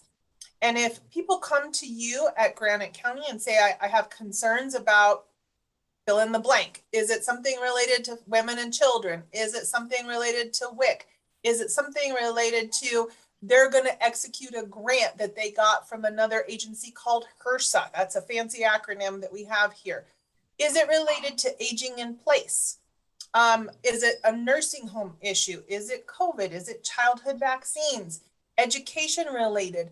You would be surprised how much different each of our conversations is from person to person and agency to agency. And because of all of that, if you're an outsider looking in, it's very frustrating to know who to go to or what number to call or who to email. And we want to make that really, really simple on you folks and say, come to us. We are not the experts in all of those regions, nor do we pretend to be. What we are experts in are connecting you with the right folks within HHS. And because we're out here in the region and not in Washington, D.C., it gives us an opportunity to really understand what folks are going through in Granite Canyon, or excuse me, I just talked to somebody in Granite Canyon, Wyoming. So Granite County, Montana, and specifically what they're hurting and suffering from. Or perhaps if you have a fun story to share with us, we want to celebrate you and highlight that for other county commissioners and other county staff in our newsletter. So we would love to hear from you on both good and bad issues as they relate to our agency. And then the other point I wanted to make is that I will be up there in person, but we're doing the Zoom today. We've been in a couple different states today, but please just know that you have resources at your fingertips with Dylan and I here on this call. And we would love to know who is the person that we should call most frequently in your office. If we do have news to give you, updates, grant money, information coming through, anything of the like. Not that we're just throwing money out, but just thinking ahead a little bit for 2022. So that was the purpose of my call, and I would love to take any questions. What's like if you were applying for these grants, where they go to health, like the mental health and stuff, or what? When you said the grants in it, does it come to the county, like down at the, I guess I don't know what you'd be applying for, being so we're not a hospital or nothing. We lost her. Uh-oh. Oh, hold on. Oh, just a second. We're getting to you. Hold on. Something happened. Yeah, Thank you. It got muted. Thank you so much. So, Commissioner, I'm not 100% sure I heard you, but you asked a question about what's it like to get a grant. Did I hear that correctly? No, what's it? Where does it go? Like, does it come to the hospital? Or because we don't have nothing to do with the hospital, but does it like to our PrEP and stuff like that? Is that what you're talking about? So it can look really different from place to place.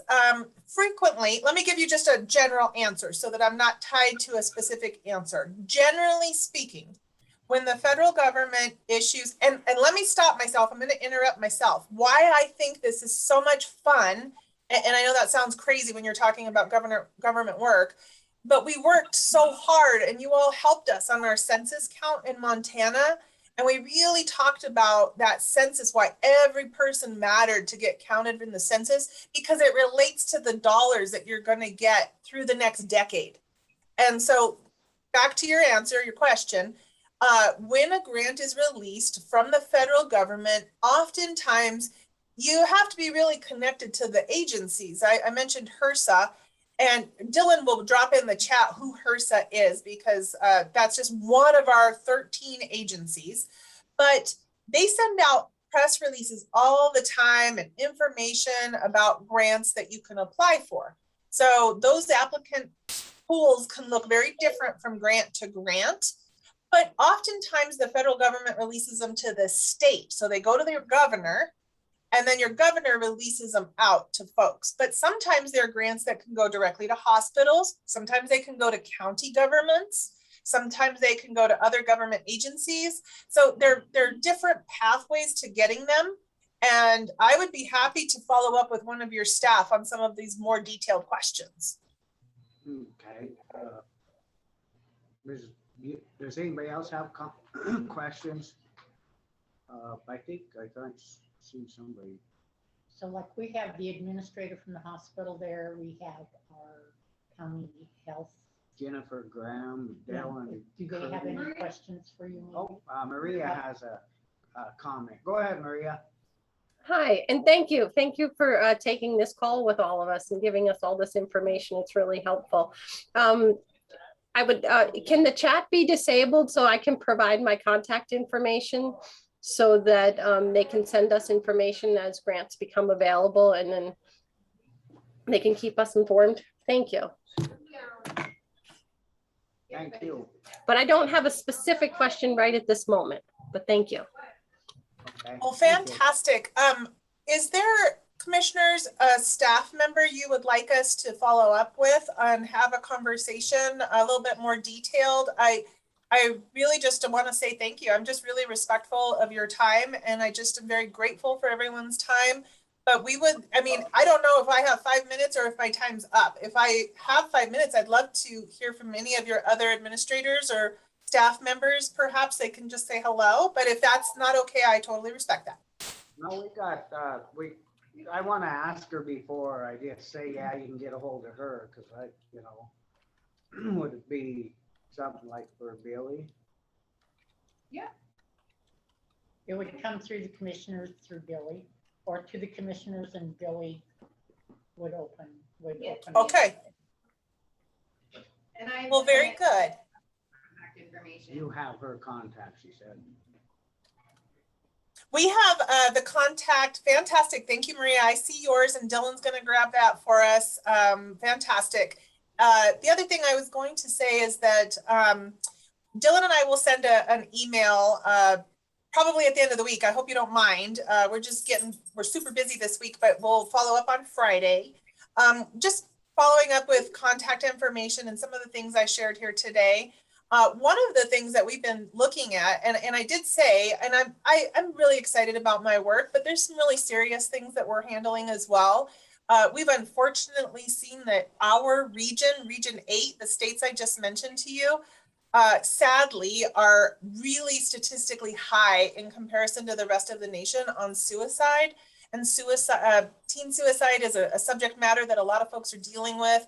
And I know that most folks assume we're calling about COVID, but we talk about all kinds of different things, as I mentioned. And so I've seen the news in Montana, and I do know that folks are also experiencing this like the rest of the country. I have never had this in my family. We've had 3 in the last young men, sadly, in the last 2 years. And COVID has really exacerbated a lot of our mental health issues in community and resources, showing a gap in our services and our abilities to provide services to community members. So we are doing, they're calling it a 988 rollout. We've met with the Western Governors Association and shared this with your governor. I think why that's important is just to mention that that's an existing suicide line. That's a longer phone number. And unfortunately, it's so prevalent that we did create a 3-digit code similar to the 911 code. And so that 988 rollout is happening now. So we work with SAMHSA, and Dylan will drop that link in our chat as well. And again, we're going to get this on a follow-up email with some details. But we have a regional administrator that works on my team, and he is a fantastic doctor. As I mentioned, that we have experts that Dylan and I connect you to. So I'm not the expert on suicide or suicide prevention, but we have an expert doctor in that field who works in our office. And so we want you to just think about many of the issues that come up in your conversations may be very much tied to something they call social determinants of health. And I know that Montanans experience things very differently than the rest of the country. If you're in a big city or things of that nature, in Montana, sometimes we have to drive 2 hours from city to city and resource to resource. And so that's another issue of social determinants of health. How close are you to those resources? So that's one such example. What were you saying about the suicide stuff? There's something cut you off there. There was like somebody. Oh, I'm sorry. So sadly, our region is leading the nation in the numbers and the statistics of suicide rates. And so we'd like to just be a resource for you if you have questions related to that, or if you have a working group, if you have a board or commission who's working on health issues in your community. That's just one such example. We also work on issues related to mothers and children. We work on all kinds of different things, aging in place, senior resources. So I just was giving one such example. Okay, thank you. Did Dr. Khan have a question? No? No. These little chat things that are coming up, like Amanda wants. Yeah. Yeah. Are they getting them? Yep, that's for Dylan. I opened the chat. Oh, because okay. they So just you're wanted getting all to these- share I see information. Like people putting Jennifer their, and Amanda, I see and then people putting Dylan's their thumbs doing up. something. So, okay, everything's working great. It's Yeah. all new to me. I just see them putting thumbs and stuff up, so they must be getting them. We've all had to learn this fancy stuff. My dad says, "What do you do?" So that door's open right there, sir. And when my dad comes to visit, he pokes his head in now, because the first time he walked in and gave me a big old kiss on my cheek, and I said, "They're all looking at you on the computer." So we've all learned to manage this stuff pretty well. So thank you so much for your time. What'd you say? Oh, Commissioner, I missed that. Doggone it. No, it's nothing. It's babbling. So Dylan's with you, right? Yes, sir. Hey, I'm just trying to figure out who's who and what's what. Dylan tells me what to do, and then I show up and I help out doing it. Right on. Is there any other comments? Does Kayla, do you have anything, or Billy? Other than I appreciate the time. Yeah, I'm aware of HRSA. We actually work under a HRSA grant, and they do a lot for rural communities. Good. Cool. So I'm not sure if they could hear Did you. you hear Kayla? A little bit, that she's worked with HRSA before and that they work with rural communities real well. He's coming up to get closer. We're Oh, fantastic. We're getting new mics and stuff. We're gonna get better. We're just taking. That's all right. You want to sit there? You can. Okay, so yeah, I am a local nonprofit here in town, and we focus on behavioral health. And actually, we are currently being funded by HRSA through a grant through Intermountain Healthcare out of Salt Lake. So we have some partners that we're trying to help with that suicide rate you're talking about too. So Billy maybe could chat my email in there since I'm live here. Yeah. And I would love to be on your list. Thank you for spending the time with us today. Fantastic. I'm really excited to hear that you're working on that. It takes important folks to spend some time just having conversations and being in the know as to what's going on in families and such, so that we can deal with all of these things.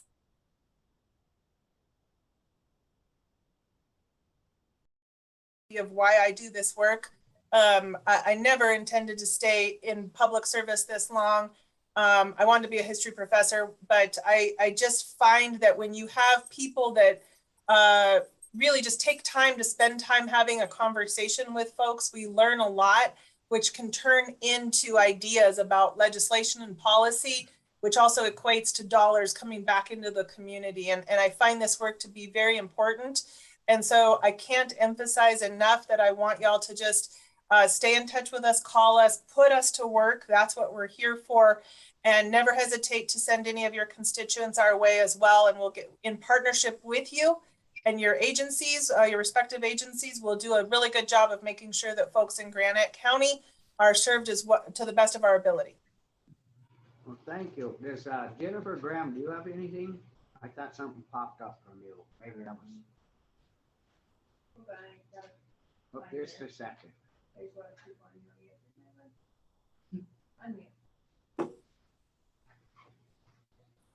No, I just had wanted to get the newsletter as well. So thank you. Yeah, thank you. Appreciate it.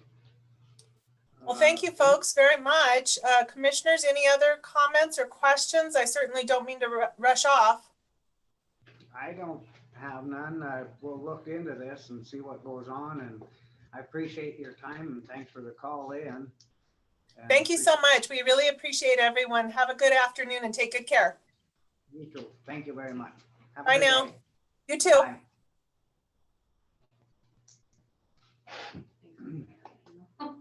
We'll be off until 1:45. Thank you.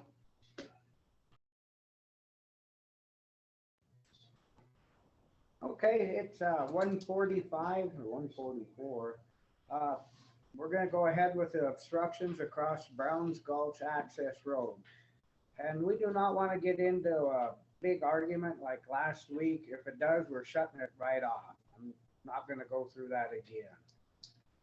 We'll go ahead with this and open it up and for discussion, who wants to lead off? Well, I just gonna let you guys know you got a lot of written comment, but I think you've read all that. And I haven't changed my legal opinion. I think the threats of litigation are premature. You guys are trying to hear everyone out. So I think, if you can hear the public comment, you guys can make your decision. Okay. You guys good with that? Yep. Okay, we'll go ahead with public comment. State your name, come up here and state your name so everybody can hear don't matter who goes first.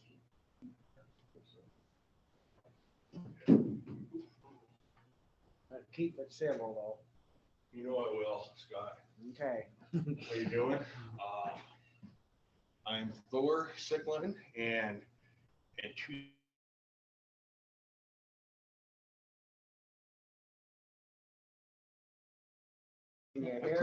pretty loud.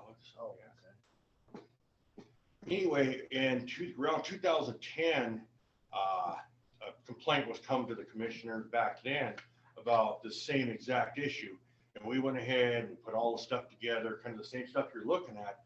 The commission at the time evaluated it all and agreed with this and kept it as a private road.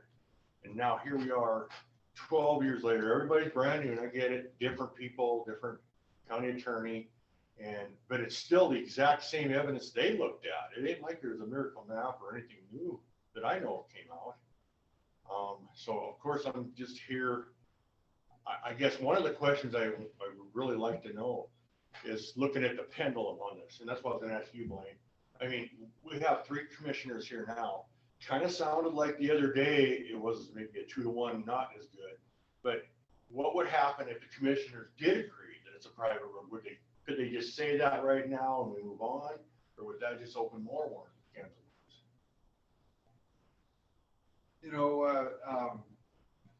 I guess to respond to you back in the day, I guess I'd wonder if the county attorney gave a legal opinion then, or I don't think the commission made a decision and that there wasn't a motion made in a second. New evidence always can come up too on that. As far as the declaring it a private road, I think I don't think that's the issue for the commission. I think the issue for the commission is decide if you want to go through the process of like telling them to open it up, or say you're willing to look at a petition to abandon. I think that would be what I would encourage the commission. I think those are the decisions we made. Okay, Blaine, Thor, sorry. The one thing that you referred to was the July 13th, 2010 minutes, and there was no motion made. I agree on that, but at the same point, the complainant sat right there and had a pile of all the paper and everything else, but by the commission not doing anything, isn't that implied that, they'd already signed the new plats, everything was all set. So a person comes from town and says, no, that's public. And by not making an action, wouldn't that would probably that'd be, you'd have to take that to court. Would you, Blaine? So there were someone at that time was saying it was public? Or? Yes, Paul Cousins came in. Oh, okay. And actually filed a complaint, just not, but kind of like Wyoming did, and everything come in. And like I said, it went through all the board at the time, and then kind of put aside. And I do understand now that, maybe that was the time that commission should have said, no, let's try to do the abandoning steps now. But now we are 12 years later, so much has changed up there. And the one thing too, Thor, is in these minutes, if there was verification, we have hard copy in the vault, and in the minutes, the verification would be attached to these minutes saying, okay, this is a private road. And that's the only thing that I'm saying is that it's being addressed that it was, Clearwater and Jack Owens and then they said, yeah, it's private, but no motion was made. I don't think that, I'm doing research, which Linda will maybe help us. And you're right, research though, Lance. that's The only come thing in, really yeah. recorded was the reboundary adjustments on the plat that everybody signed. All the rest of that stuff just kind of went away. All the rest of the evidence, we had the Forest Service maps, the mining claim maps. But that shows where the boundary is, right? And that's about where the road runs, right? It does, it does. So the boundary isn't describing down the middle of the road. Okay. Correct? Right. Okay, so. Yeah. So live and learn. I agree with you. I think 2010, they should have went through that process. My encouragement would be never for the county commissioners to declare something a private road. I mean, to get a legal opinion and then decide it should be opened up or accept abandonment. I think that's what process should be. Your thoughts on that? Yeah, well, that way it's settled on the record. There's a process, people can make their comments and then a decision is made. Another really good point, Lance. That's sort of where the road is, but as you go through there, it's nothing but a big mud hole in a lot of places. Right. Good guess. Yeah. Okay. Is there any questions, Commissioners, out for me first? Or? No, I think we're just listening to the public. Thank you, Scott. Thank you, Glenn. Thank you, Chuck. Go ahead. Thank you, sir. My name's Ron Locke, and I own the property at 128 Stewart Lake Road, where this road that obviously it's divided between myself and Jim and Carol Piquet. So I'm the property owner has an interest in this, obviously, this decision. I heard some talk just here real quick that it seems like, whether you should declare it a private road or not.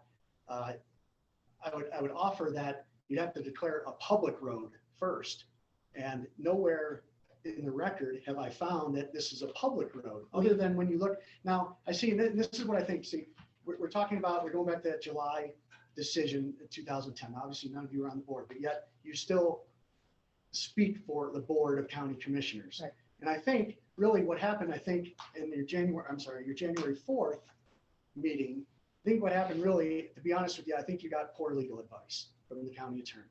And why I say that is that what happened there was a complaint was brought to him and by, I guess, Dave Harris. And I'm going from the minutes, and I wasn't there because I was never noticed. I had no idea this was going on. No idea that anything this happened until my wife found those notices on the door. I mean, on the fence or whatever like that.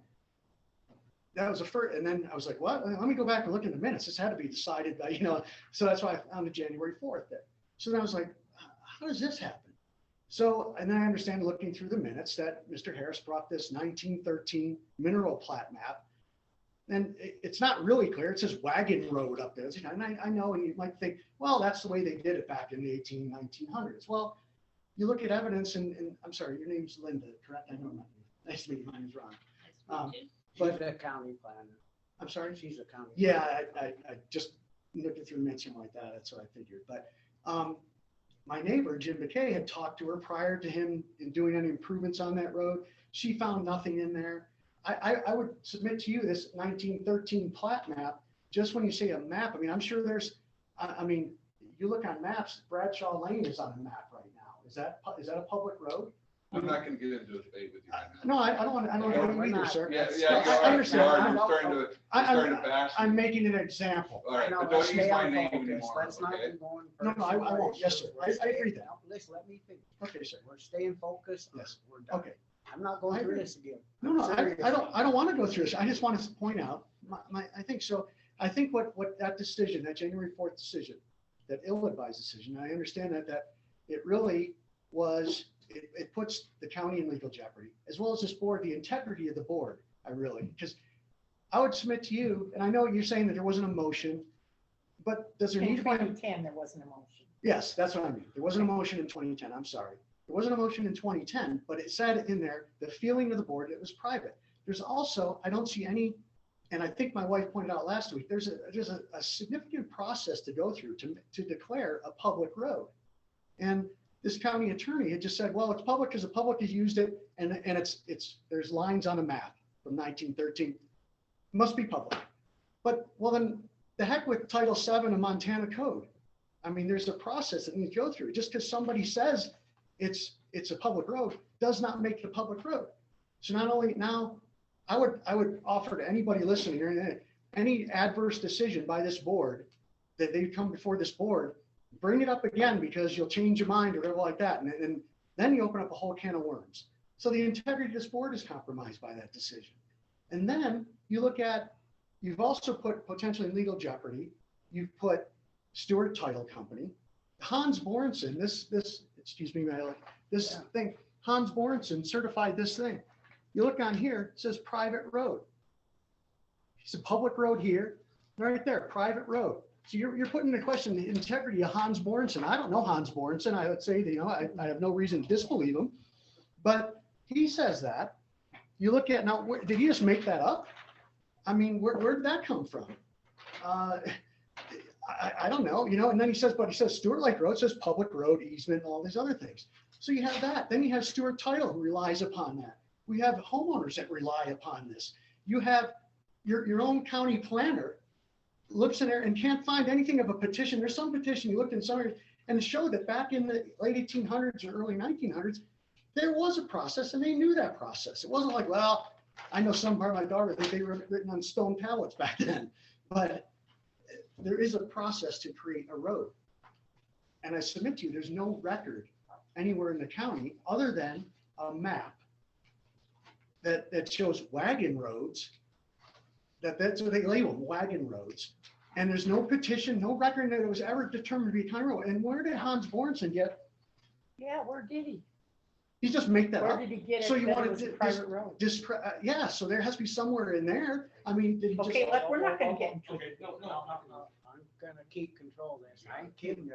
So I would just say that you put in, the reputation, you tarnish the reputation of Hans Borenson, you tarnish the reputation of Stewart Title, you tarnish the reputation and the integrity of this board itself, and you tarnish the reputation of your own county planner, and well as also Matt Pierce had talked about. Now I know there was some email that, well, I only went back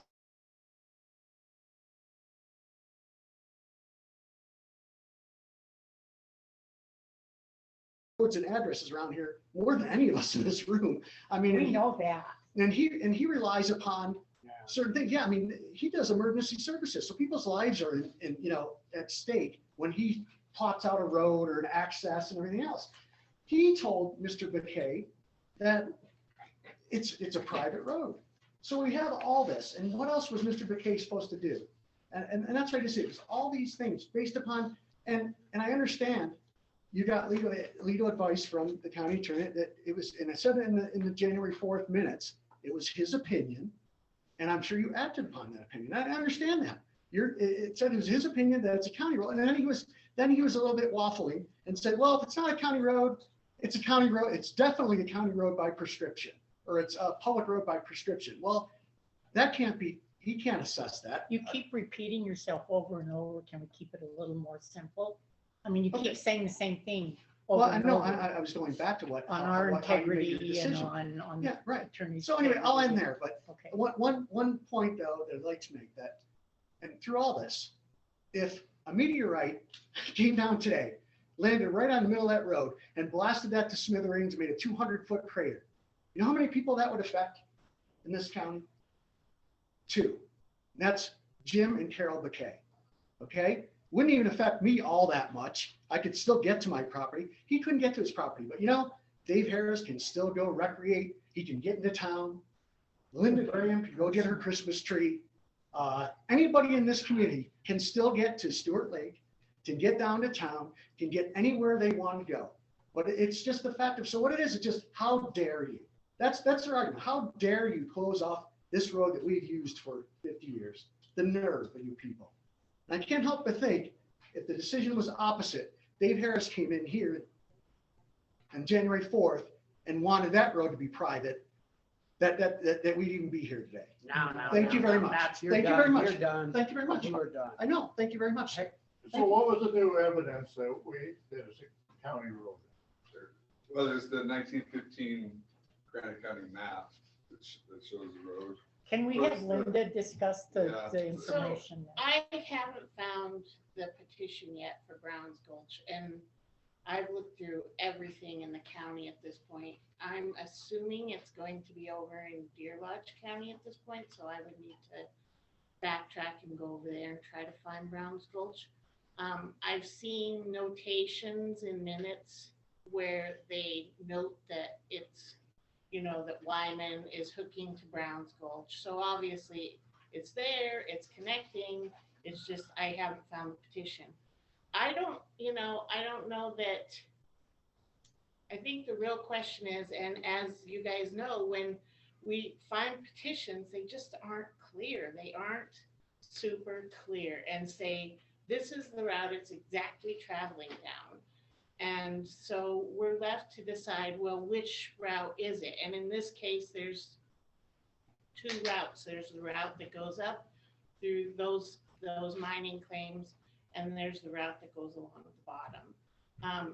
There's maps in the county that show it primarily going along the bottom, and then we have maps that show that other road on there as well. So it's ambiguous as to where it is.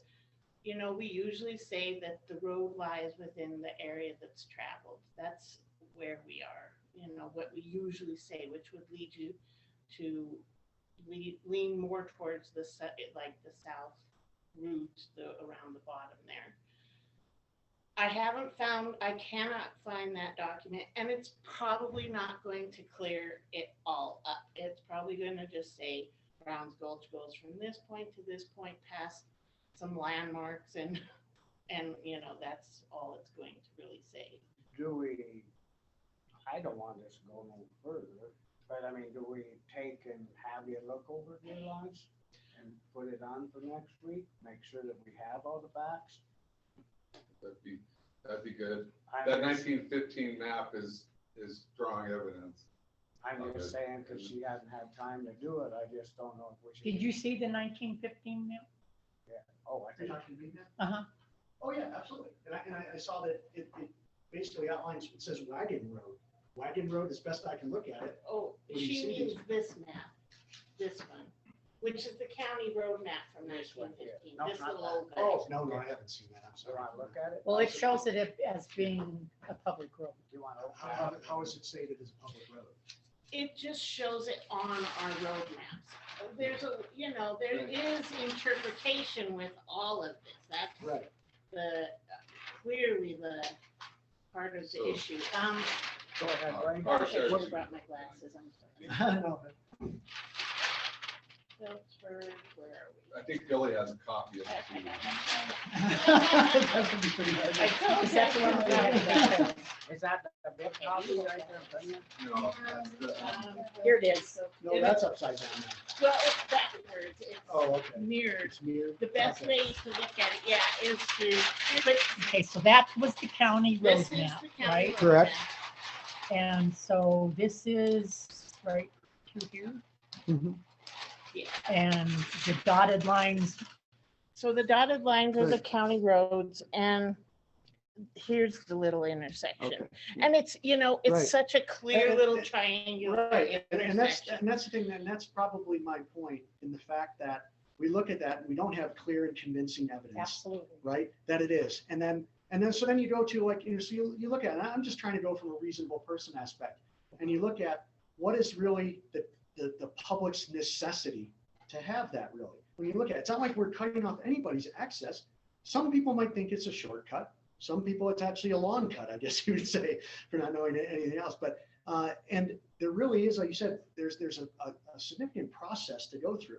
And I believe the county attorney had said, well, you look at, he took a sentence out of Powell. And the funny thing with the Powell case, the Supreme Court case 2004, oddly enough, later in 2010, when the county, when Thor was talking about how when this board decided this, that very attorney that argued the Powell case in 2004 was the county attorney in 2010 here, Chris Miller. There's nothing in the record. I don't know what happened. We don't know. And to be fair to the county attorney, he said he didn't know if that Chris Miller at the time advised him, but it kind of seems odd that, that the county attorney does advise the commission, that wouldn't have spoken up at that thing and said, well, wait a minute. I just argued this case here. Yeah, that should be a public road by God. You guys should tell Thor and Jack Owens to pack sand. It's a county road.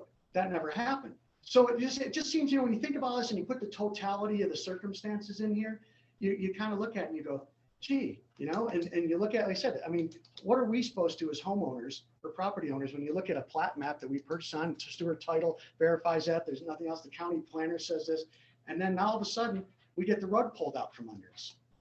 And that's what we're saying, it's like that. We're gonna move on, get So, the other. yes, okay. I just looking at this map, here's Brown Gulch, here's Stewart Lake.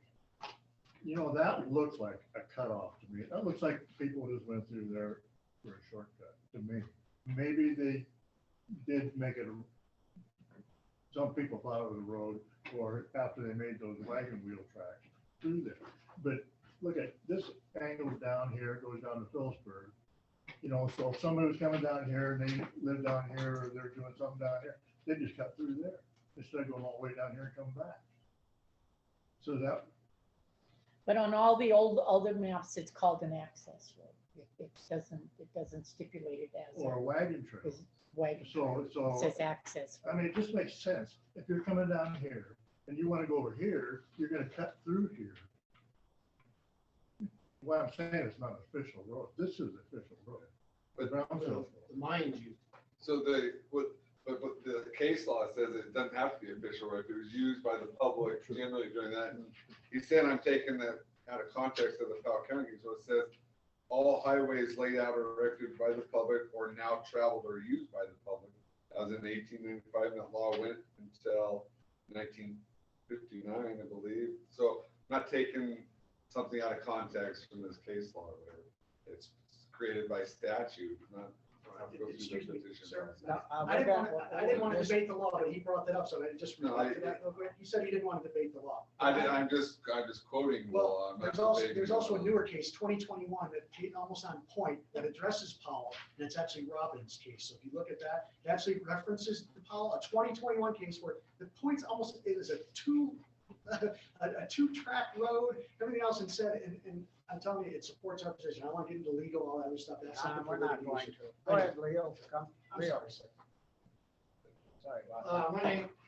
My name is Leo Graham. I'm a property owner up on top of Browns Gulch. I know all about this, and since Mr. Locke has developed there, for me, for me, it's recreation. I like to go up to Stewart Lake, and if we cut off this road, he's got it plowed all the way to his place. So then that's a perfect road for us to go through the old spur road and head up to Stewart Lake and do our thing. Fire danger, what happens if we get a fire on Browns Gulch and this end is closed off, and then we got to come out this way and come out at, Maxville or whatever. There's other people up there living up there other than us people. That's all I got to say. Thanks for the comment. Do we have any other public comments? Or did you have something you wanted to? I just wanted to touch briefly on Leo that the road has been shut down for even a couple of years before this all took place. We put the gates up and stuff. But the other thing is there's a lot of years where that road's been inaccessible anyway, whether it be trees that fall down or the mud or whatever else. So, I mean, I don't think we have anything else to present except what we've done. So, thank you. Would you give me your? Like I said, I think even if you find the petition, it's going to be ambiguous as to which way it was the way.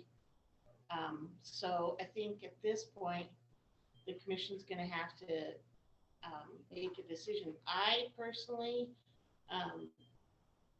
this road, this little tiny spur, and I think it's called a spur road because that's exactly what it was. It was a spur road for the mine. And I just think that it doesn't when we look at closing roads, we look at certain aspects. Does this access Forest Service? Does this cut off access to other county roads? Does this service the public? Does the public use this a lot? I don't think you can say yes to any of those a lot. I mean, yes, people occasionally use it, but they have other access also.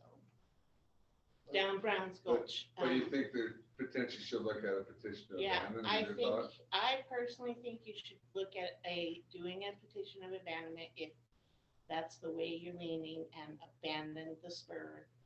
It's sort of, to me, it's like you're quit claiming out any rights you have to it, like you would if you owned a piece of property that was under question. You're just saying, we're giving up any rights we maybe had to this spur, and you know, and it's on the record then as being done. That's actually better for them, because if Dave Harris or someone that's been using that comes across and says, oh, it's on a county road, then they can argue it's a prescriptive right. And that, I didn't conclude that. I said if people are making that argument that they're using it, then they have a prescriptive right to it. It's not a county road. Okay, Leo? But I'm just worried that if we start even with this little tiny road, it's just never gonna end. It's just gonna, we let them close that road, let's work on this other road. Hey, wait. I can talk to this gentleman. No, you gotta go on what the chair is saying. You're on the school board, you know that. You gotta talk to me. No, but not during a meeting, you You're can't. have a sidebarring is what you're doing. Okay. Who was, Chuck got a comment. You gotta look at each case, you know, I mean, that doesn't mean we're gonna abandon every road if we do that. You know, Yeah, I agree. It should be on looking at the facts to be specific. You know, on this, why would we want the county to keep that road? I mean, it's a mud hole. We have enough mud hole. You know, we have enough non-maintained. You know, I also think that at the same time, that the commission potentially should look at having hands, not now obviously, but in the spring, go out and survey out Browns Gulch, rededicate it. It's on the record, you have a survey, and that one is done. And you know, ultimately, you should try to start resurveying and rededicating your roads, because then you have a firm record, and we're not constantly trying to say, well, did the road go here? Did the road go there? You're taking the roads of the pathways that they are now and saying, this is the road. That's a good idea. we talked about that before, and we were gonna get into, we've done a few, like in Harvey Creek now. We started, and then we that's kind of when dormant. Yeah, if you're doing a couple roads a year or something. Yeah, I mean, it costs a lot, and it's just gonna be, it's gonna take time.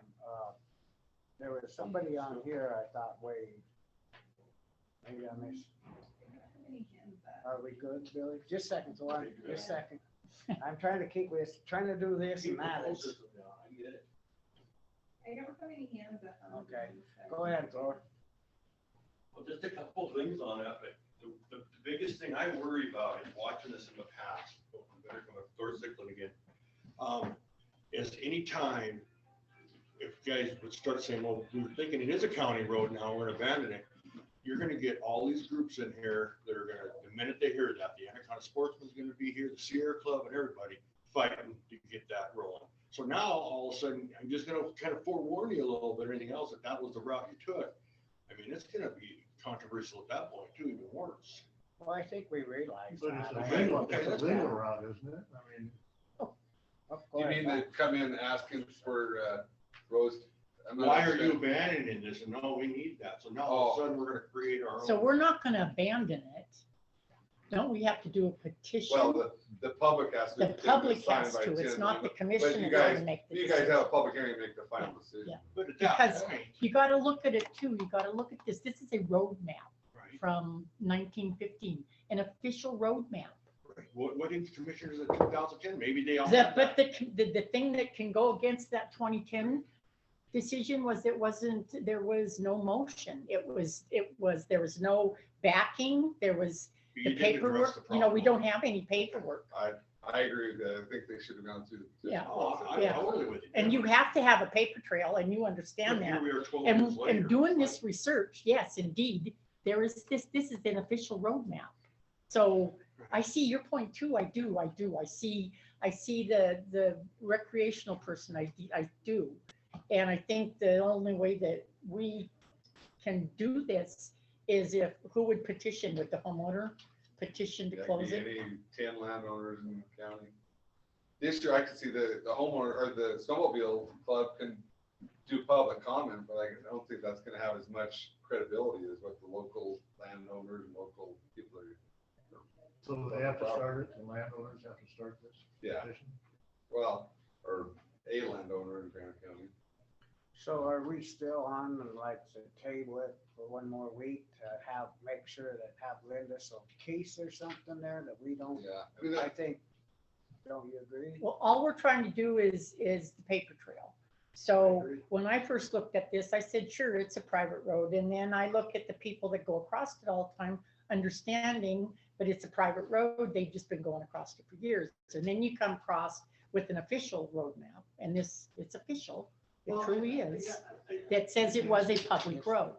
And then you have people that closed it. And yeah, I mean, that's where it's all Okay, so confusing. I won't, argue the point that that's an official map. I'm not gonna argue that. It's official map, but just by, and going back to my point before. Right. Just by seeing a road on an official map, we can look at all official maps, there's all sorts of roads around Granite County that they're on maps. That does not make them a public or private road. But And that what is we a said- roadmap.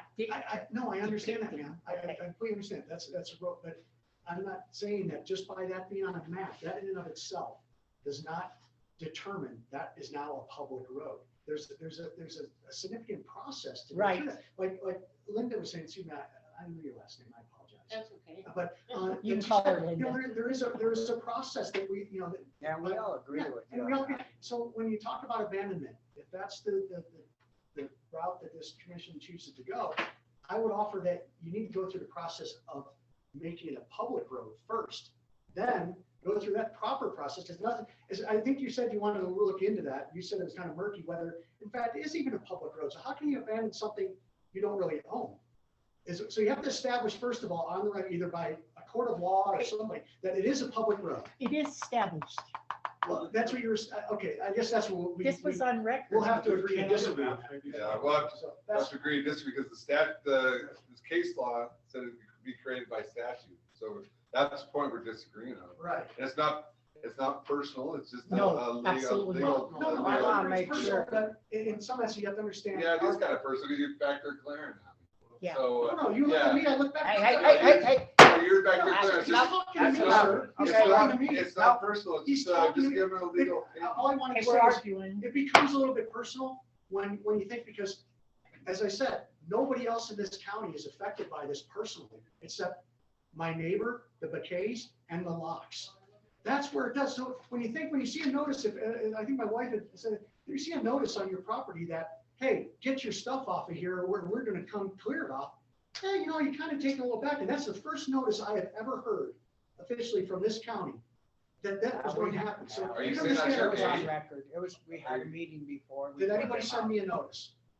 I don't know if they- No one did. Thank Are you you. saying that's your Thank you. gate? though? Thank you. Are you saying that's your?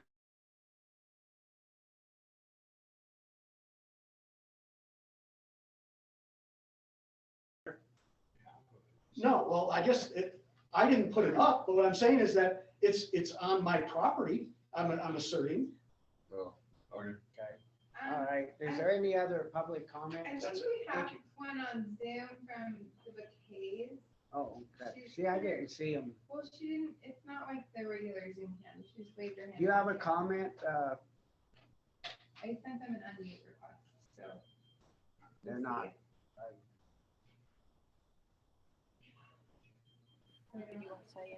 They're unmuted here. Can you hear Okay. us? Yes, Yes, we sir. can hear you. Good afternoon. This is Jim Baquet, and this is my wife, Carol. I understand, there's a lot of feelings going on with all this. I really would just like to say that I've got nothing against anybody in Granite County or the Phillipsburg area. If anyone's been driving down that little access road and seen my wife and I out there chainsawing, trying to clear out the dead trees, they've stopped and talked. We've had great conversations, met people down there. We don't hold anything against anybody in the area. We love that place. When we moved there in 2014, we had the unfortunate situation that my father passed away and left my mother is 95 years old and widowed. She's needs a lot of care. My wife's mother is 96 years old and she's the primary caregiver for her. So we haven't been able to move there full time, which is what we intended. Yes. Part of that whole discussion that we're having, and this doesn't come into legal stuff at all, but part of it is for us to get in and out of there when we can try to stay there 12 months out of the year. The only way that we're going to be able to get in and out of our house, the only way is to use that access road all the way from our house, winding down the hill and out to Stewart Lake Road. That's it. And when Jim Davis built our road and cleaned up that access road so we could use it and built the new part all the way from my culvert up to the house itself, you know, when he built that, I asked him, how come you didn't fix the road where it turns left after the culvert? And he said, you really don't want to make that road too good or everybody will be trying to use it. And then he told me the story about the gates that had been there and the one that was crumpled up that was still on my property that had gotten torn down. So we're really just trying to figure out a way for us to survive up there. If the ruling turns out to be that that's a county road, I can't even legally fix it. And Jim Davis 3 times went up there after he built the initial road to have to fix it again, because the way that road is set up, it's just so mucky that when you try to drive on it, if it's not dry weather, whether it's snow, ice, or water, that road just gets horrible. And I got a 4-wheel drive Tundra and I couldn't get in and out of there. So when Carol and I undertook fixing that road up, we tried to go to everywhere that we could figure to try to make sure everything was taken care of and it was all legit. I put a sign on both sides where I blocked it off with my name and number and said, if you got any kind of issue or comment on this, give me a call. We'll sit down and have a cup of coffee, try to talk it out like just people talking. I think if all of us sat down over a pot of coffee, we'd probably find we have 99% of our common interests and we disagree on this one point. So we're not trying to be the bad guys. I don't want to just close it because I don't like people riding up and down it. I had no problem with people riding up and down it until after I spent 20 grand fixing it, people came down and immediately tried to tear it up just for the fun of tearing it up. On their 4-wheelers. And you know, that kind of makes you feel like, why am I doing this? So I put a gate up. I said on the end towards Stewart Lake, I went ahead and put up the post and I put a chain across it. And in the middle of the night at 1 a.m., somebody comes in there and tears it down like some kind of vigilante. And that kind of took me, that's not the kind of people that I met when I go into town at Phillipsburg. That's not the kind of people that I meet on the roads when my wife and I pick up trash. If you go up to Stewart Lake Road, you'll find that that's probably one of the cleanest roads around, because we have picked up literally hundreds of hefty bags full of trash, because that's what we do. That's what we do. A bunch of runners going up and down that road. So we've met a lot of people. I mean, I don't know them by name, but all I'm really trying to say is we're not just doing this to be spiteful, to be outsiders that come in here, don't even live there full time, and we're just trying to make things hard for people. That's not the case. I'd be willing to bet that Steve or Dave or anyone else that uses that road, if they sat down and talked with us, we'd get each other's opinion on it, we'd probably come out with a pretty good resolution. I told Blaine in an email, these kind of meetings, it's kind of hard to come to a resolution without getting people's feelings hurt because everyone's got strong feelings about things. I like everybody. I try to be the kind of person that people want to meet, and they like meeting me and want to come back and see me again sometimes. So I'll quit rambling, but I'm just telling you, we're not trying to be mean or spiteful or anything else. We're just trying to look after ourselves. I got a 3-year-old grandchild that goes up there and stays with us. I don't want him to be in any kind of harm's way. I want to be able to get him to town if I need to, if he chokes on a toy. And the only way I can do that is if I keep that road where I can drive on it and get out to the relatively maintained Stewart Lake Road. So I'll just say we don't want to be mean about this, then I'll go ahead and just shut up. Okay. Sorry, I'm trying to get through this. Is there any more public comments on this before we're gonna put this on for next week, right? And have Linda look over in Deer Lodge where we check one more place and then we can make a final decision next week. Does that sound good? Can I just So make what's our one? choices? Well, I just want to make one comment and then that's the reason I'm saying is that being the clerk and recorder, the maps that are in I was the clerk and recorder, the maps are in the vault and they're official. And that was an official road map. Are you correct in saying that? So officially in 1915, that spur, that access road was considered a public road because it comes all the way up. If you looked at it. So you want it to be private road. I think it needs to be just petitioned. I don't think I'm gonna change my position after seeing what she finds. Maybe she finds something different there, because that's dealing with Brown's Gulch itself. That's why I thought. Could they petition on that map, say, because of this map says that we want to petition? Yeah. It's called, one of the ones they said was called Wayne Road, but it could refer to that, to 1915 now. Well, I just think we better check to make sure, just in case there's something there. We've gone this far into it. What's one more week? Ain't nothing we're gonna do this winter. I agree. So I just soon go ahead and move ahead now till next week. We'll put this on and we'll make a final decision. We'll listen, see what Linda finds, and if there's any more stuff coming in, we can look it over and then make a final decision. So you mean final decision, declaring whether it's private or public? And then if they have to petition to get it out. Right? Well, my advice is you don't declare I either don't way. think either. You just, I don't think we can accept declare. it, but let's talk about it at that point. Okay. Yeah. Okay. Yeah, because that's what happened in 2010.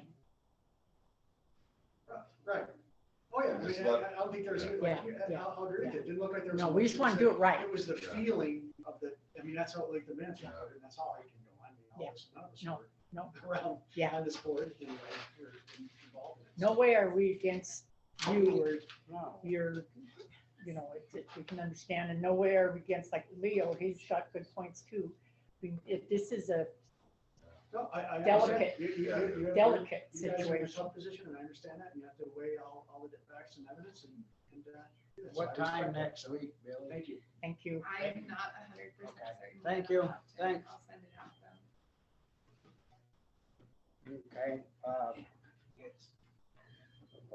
We're adjourning for the day. Thank you, everybody. We off, Billy. So